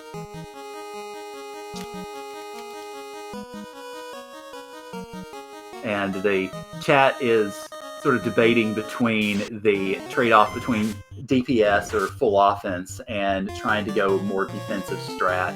It's, as a relatively newer runner myself, I can definitely understand the debate between those two, and especially if you're in a situation like this where it's been a long run and you just really kind of want to get this thing over with, but you want to make sure that all of your effort hasn't been in vain. I can definitely see the pull between those two strategies. And finding another metal slime fight. Yeah, and those fire threes will definitely pay some dividends, as they have so far in this grind. So Most definitely. And one more foul. We will take them all down. I'm keeping track of the map correctly. Yep. well, almost. we were both like, yeah, sure, it's good, and then not quite so much. Whoops. Yeah, the one roll, but taken down. Yeah, the one was just hanging Over on by the skin of 4,000. its teeth. That poor thing. Alright, so it looks like Kirito is going to take this grind to at least level 28 and got another good metal slime fight. So definitely good news on that front, although not getting good turn order. Looks like got ambushed, and that ninja is starting to feel the effects a little bit.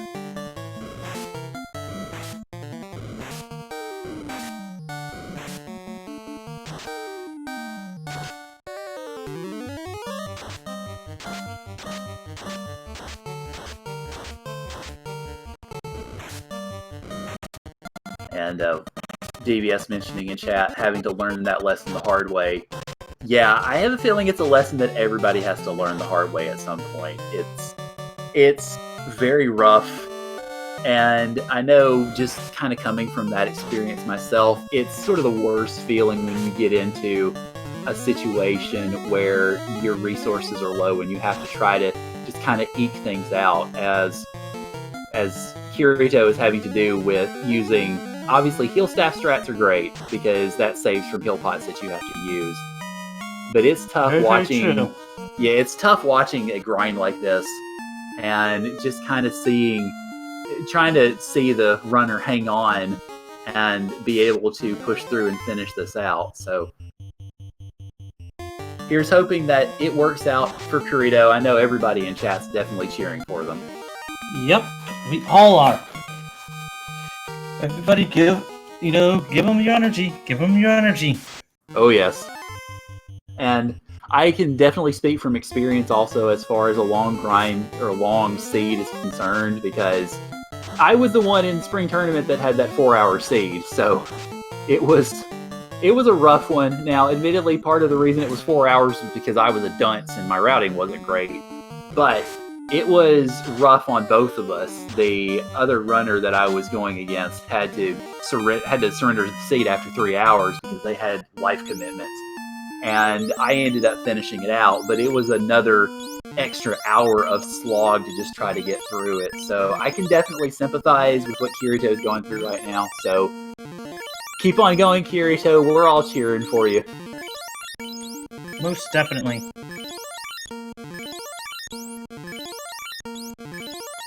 So I'll be curious to see, what level do you think Kirito is going to be content with as far as making the deeper dive back into Topher?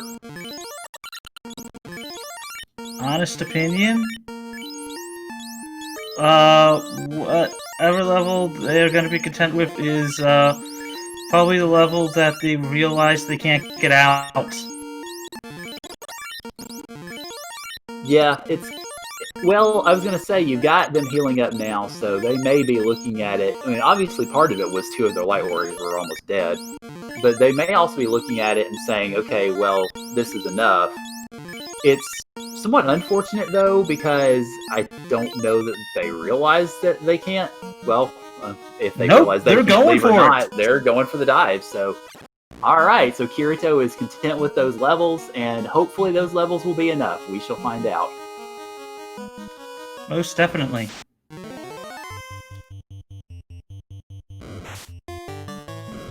Running, running, running, running, running. And fortunately successful. Yep. Now, the unfortunate part is we found a lot of these unrunnable encounters as Kirito is unfortunately discovering now. Yep, but those weapons in hand should be able to take him out. And they did. Yeah. That is definitely a benefit of having found Mazza, X-Cal, Defense, and Vorpal. They've got plenty of sword offense to throw around should they need it, and it looks like it is coming very much in handy in some of these unrunnables. Also a katana. Don't forget they still have a katana. Oh yeah, and yeah, that katana with the ninja. So, and I probably found both of them, just for good measure. Only saw the one in the inventory. Yeah. And right now it's sitting in the inventory.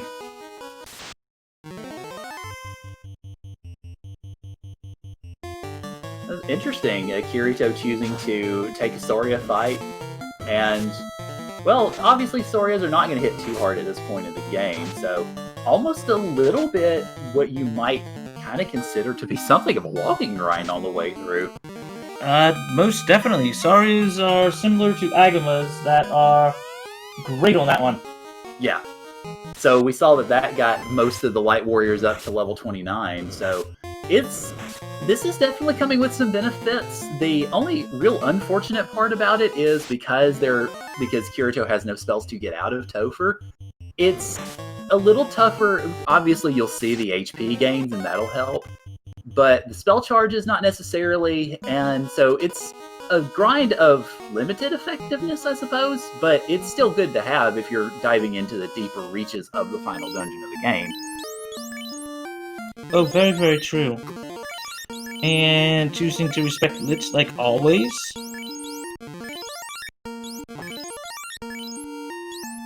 Opting to heal up real quick.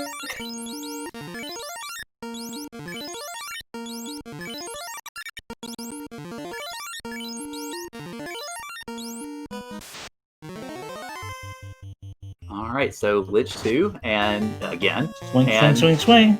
Yep, just as last time, all offense, and it ends up terminating Lich. Yep, so Lich goes down like a speed bump once again, and Kirito is now back onto the carry floor to engage the Fire Mistress for a second time, I suppose. Yep, and having to take down these red Ds. Although they're opening up with Lit 2, it's going to be a bit of a pain. But, managing to at least damage them somewhat, so hopefully they'll be down in the next turn. Yeah, again, this is sort of boiling down to all those unrunnables being, well, rather pernicious and a little troubling, considering that at this point in the game, you generally just want to be able to get away from everything and head straight for the Fiends, but sadly, that's not working out to be the case terribly much in this Topher. That being said, though, again, Kirito has the equipment to be able to handle a lot of it, so getting some added benefits from extra levels with relatively good speed. Also,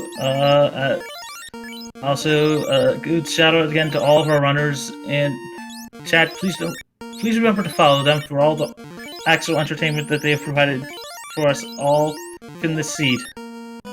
Absolutely.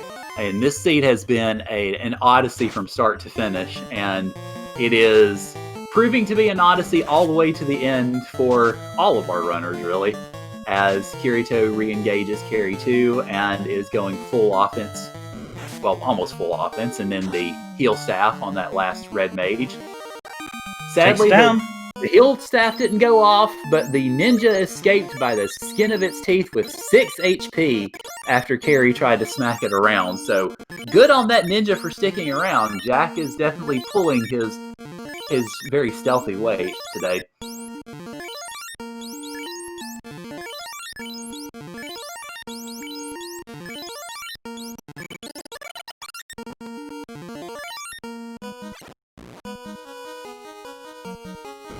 Alright, so now onto the water floor, and hopefully Kirito will not get abused too much by the waters. We've already seen them be plenty of trouble for some of the other runners. And looks like he pulled a much kinder pack this time at least to start out. So... Most definitely. Yeah. So, relatively unfettered path to Kraken 2.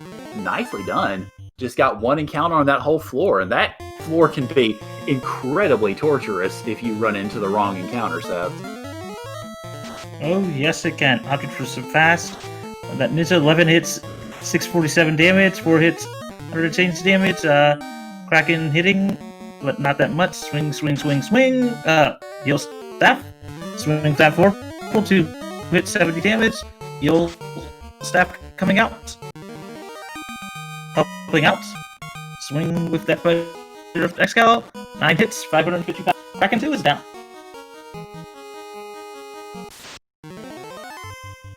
Yeah, so though it looks like those levels are, I mean, of course, for the HP, if nothing else, those levels are indeed making a difference here, and Kirito is going to get to the Tia 2 fight in pretty decent shape this time, needing obviously to reheal, but hopefully they'll be able to get out some more damage output this time, and if fortune serves them very well, they hopefully will be able to avoid that nuke, but we shall see as this revisit to Tia 2 develops.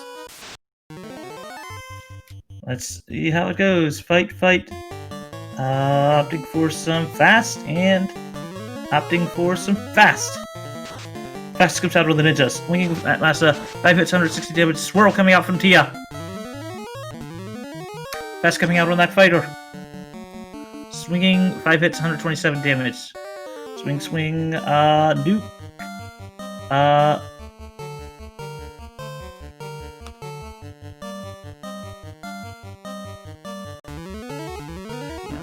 Heal staff coming out. Yeah, refasting the fighter. I wonder if... I was going to say, I don't think he was... Yeah, fast only works once, sadly. So, yes. That's an issue that I've actually had happen to myself. I've done that myself, so it's understandable. You want it to be temper, which will keep working multiple times, but... Ooh, nice crit. But gets it down. Yeah, nice crit from the fighter, but oh, not healing the fighter. Hopefully this doesn't come back to bite them. Oh, please run from the worms. And Speed Gaming 2. Get away from the worms. Yes. Speed Gaming 2 rating with a party of 79. Welcome in everybody from Speed Gaming 2. This is the Final Fantasy Randomizer weekly run on Speed Gaming 4. And we are getting down to the Chaos fight on our last runner of the night, who is Kirito. It has been a struggle all around. It's an entrance and floor shuffle, which has caused basically loop-de-loops from all of our runners. And so Kirito is going to hopefully bring us home by taking on Chaos and taking down the bad guy. All pots used on Chaos. Kirito pulls Chaos at 3 hours 15 minutes. Opting for some Fog 2. Opting for some fast when that ninja stop coming out. Ineffective. Fog 2 coming out, bringing up some armor on all those like warriors. Swinging. 5 hits. 121 damage. Massive 5 hits, 37 damage. It's fast. All that. Fighter. Opting for some attack. For some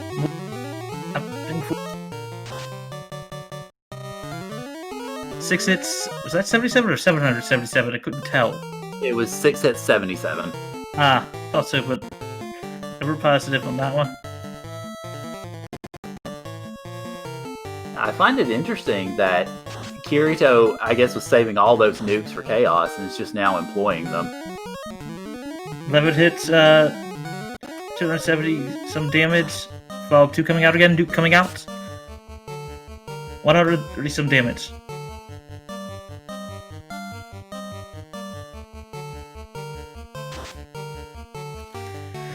I get 11 hits, 351 damage. Fog 2 coming out. Swinging 10 hits, 114 damage. Fog 2 coming out again.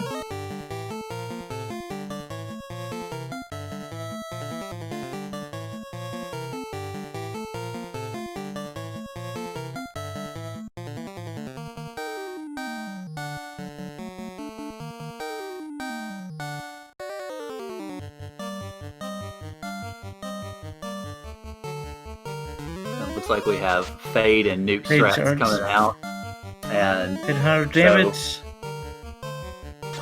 Nuke for 153 damage, swinging. 10 hits, burn some damage. 12 hits, 452 damage. That nits it with the Massa.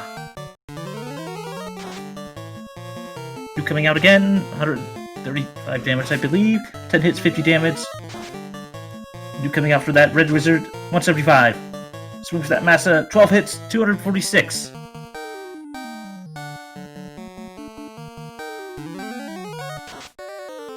yeah, Two coming out again. Sorry. Oh, that's fine. I was just gonna say the good news is those fog strats are working to keep that fighter upright. Oh, you betcha. And Crack coming out, 10 hits, 300. Was that 90 some or 60 some? I didn't catch it. I only caught the post number. And terminated! Kirito terminates Chaos! GG's to Jeez. Kirito, finishing in 4th place with an official SRL time of 3 hours, 18 minutes, 29 seconds. GG Kirito, that was quite the race all That was around. a tough one. Oh yes, absolutely.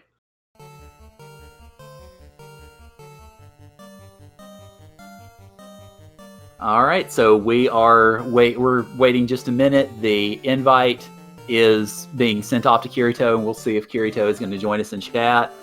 I can't say I would blame them either way, because even with the entrance and floor randomizer, 3 hours plus is still a bit of a lengthy siege. So if if they join us, that's fantastic. If they don't, I completely understand because it's late. Everybody's tired probably, and it's been quite the siege. Yes, it has.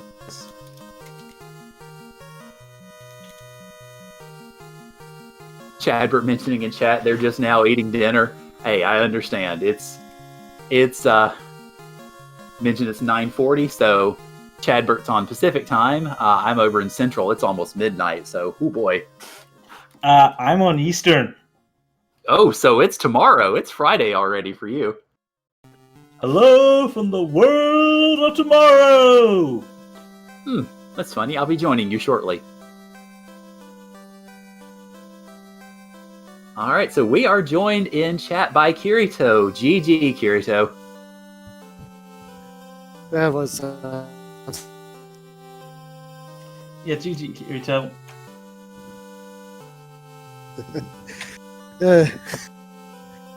Fire 2 was a horrible spot for me. Gotta ask, did you think about switching that Massa to the fighter after the was it Kraken that took out your ninja, or was it Tiamat? It was Tiamat, I think.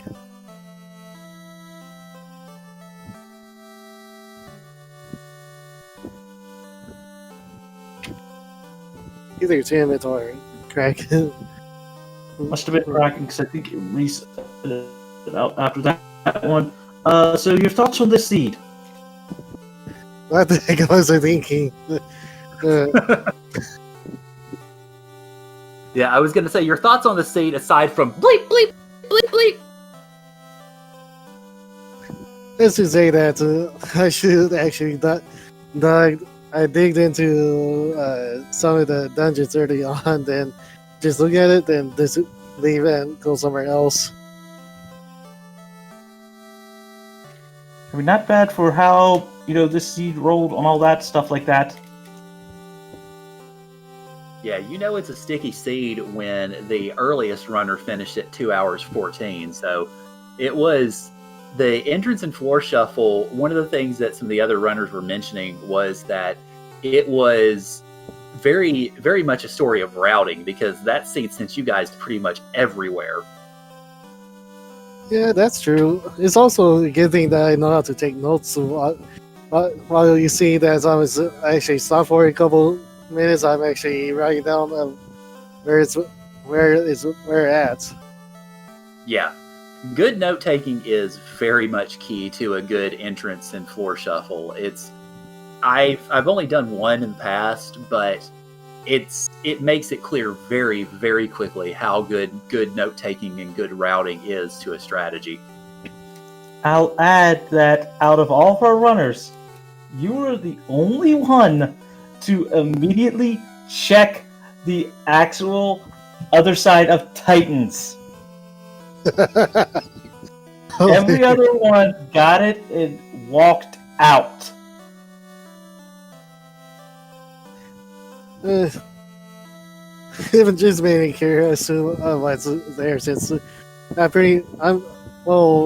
didn't actually know if I actually have everything that I needed.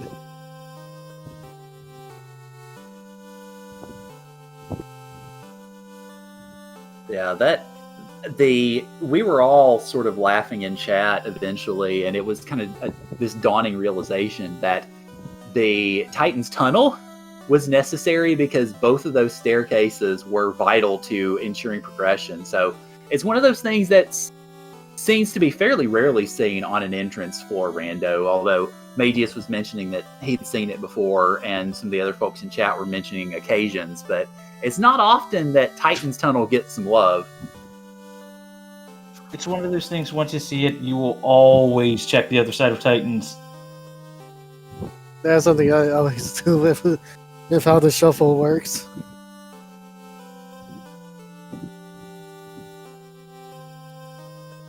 So I had a quick question about your Topher grind that you did right toward the end. You had found, of course, those metal slimes, and those metal slimes love giving out just heaps of XP. So I was curious, one of the things that we were talking about in the commentary, you eventually decided after you hit around 28 that your levels were good enough and you went ahead and went on down. Did you start engaging on that grind with the intent that once you got levels you were going to go ahead and dive?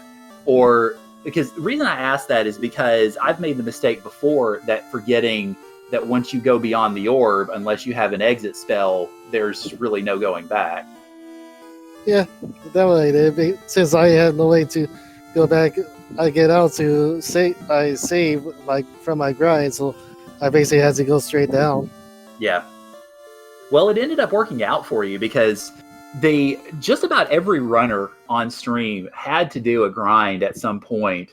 I mean, DBS did too.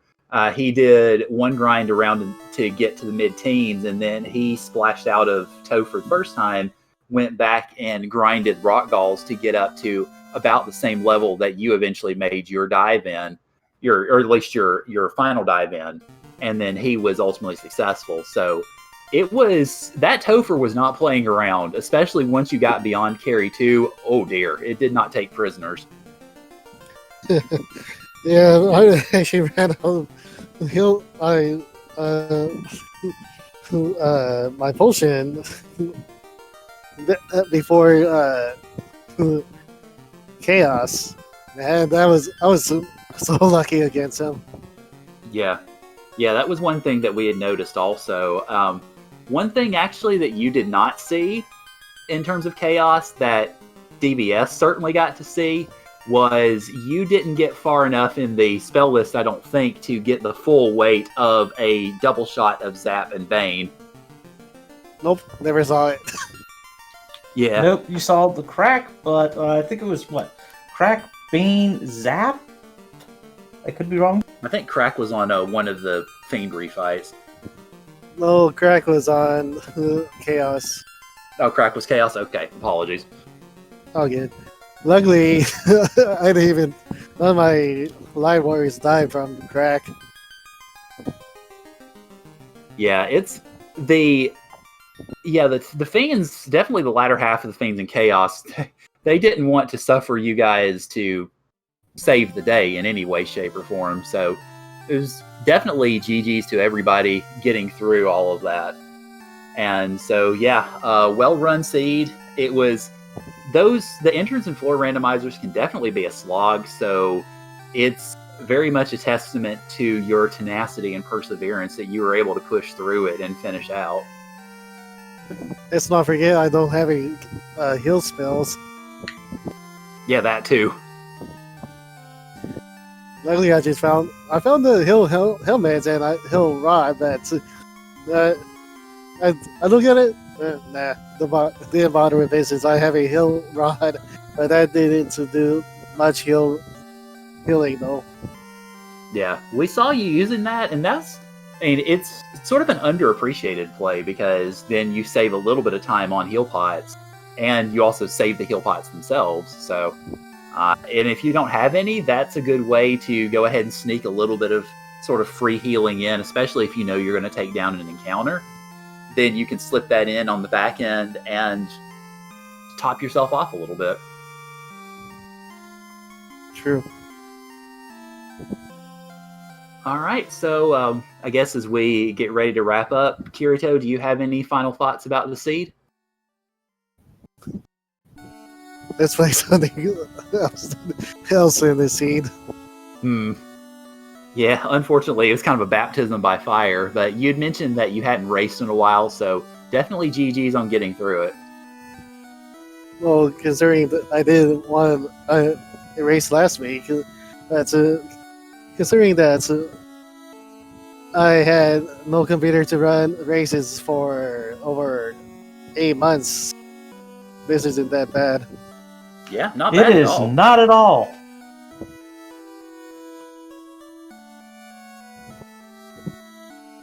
All right, well, I think we are going to go ahead and wrap up for this evening. Thank you all for joining us from all the different speed gaming channels that rated us, all of the viewers that are here that have made it through this wonderful slog of a seed. Thank you all.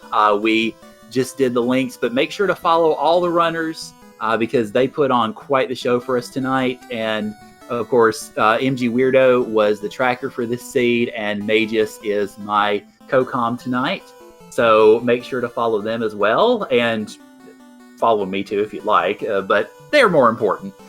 So as we finish up for this fine evening, Magius, do you want to take us out tonight?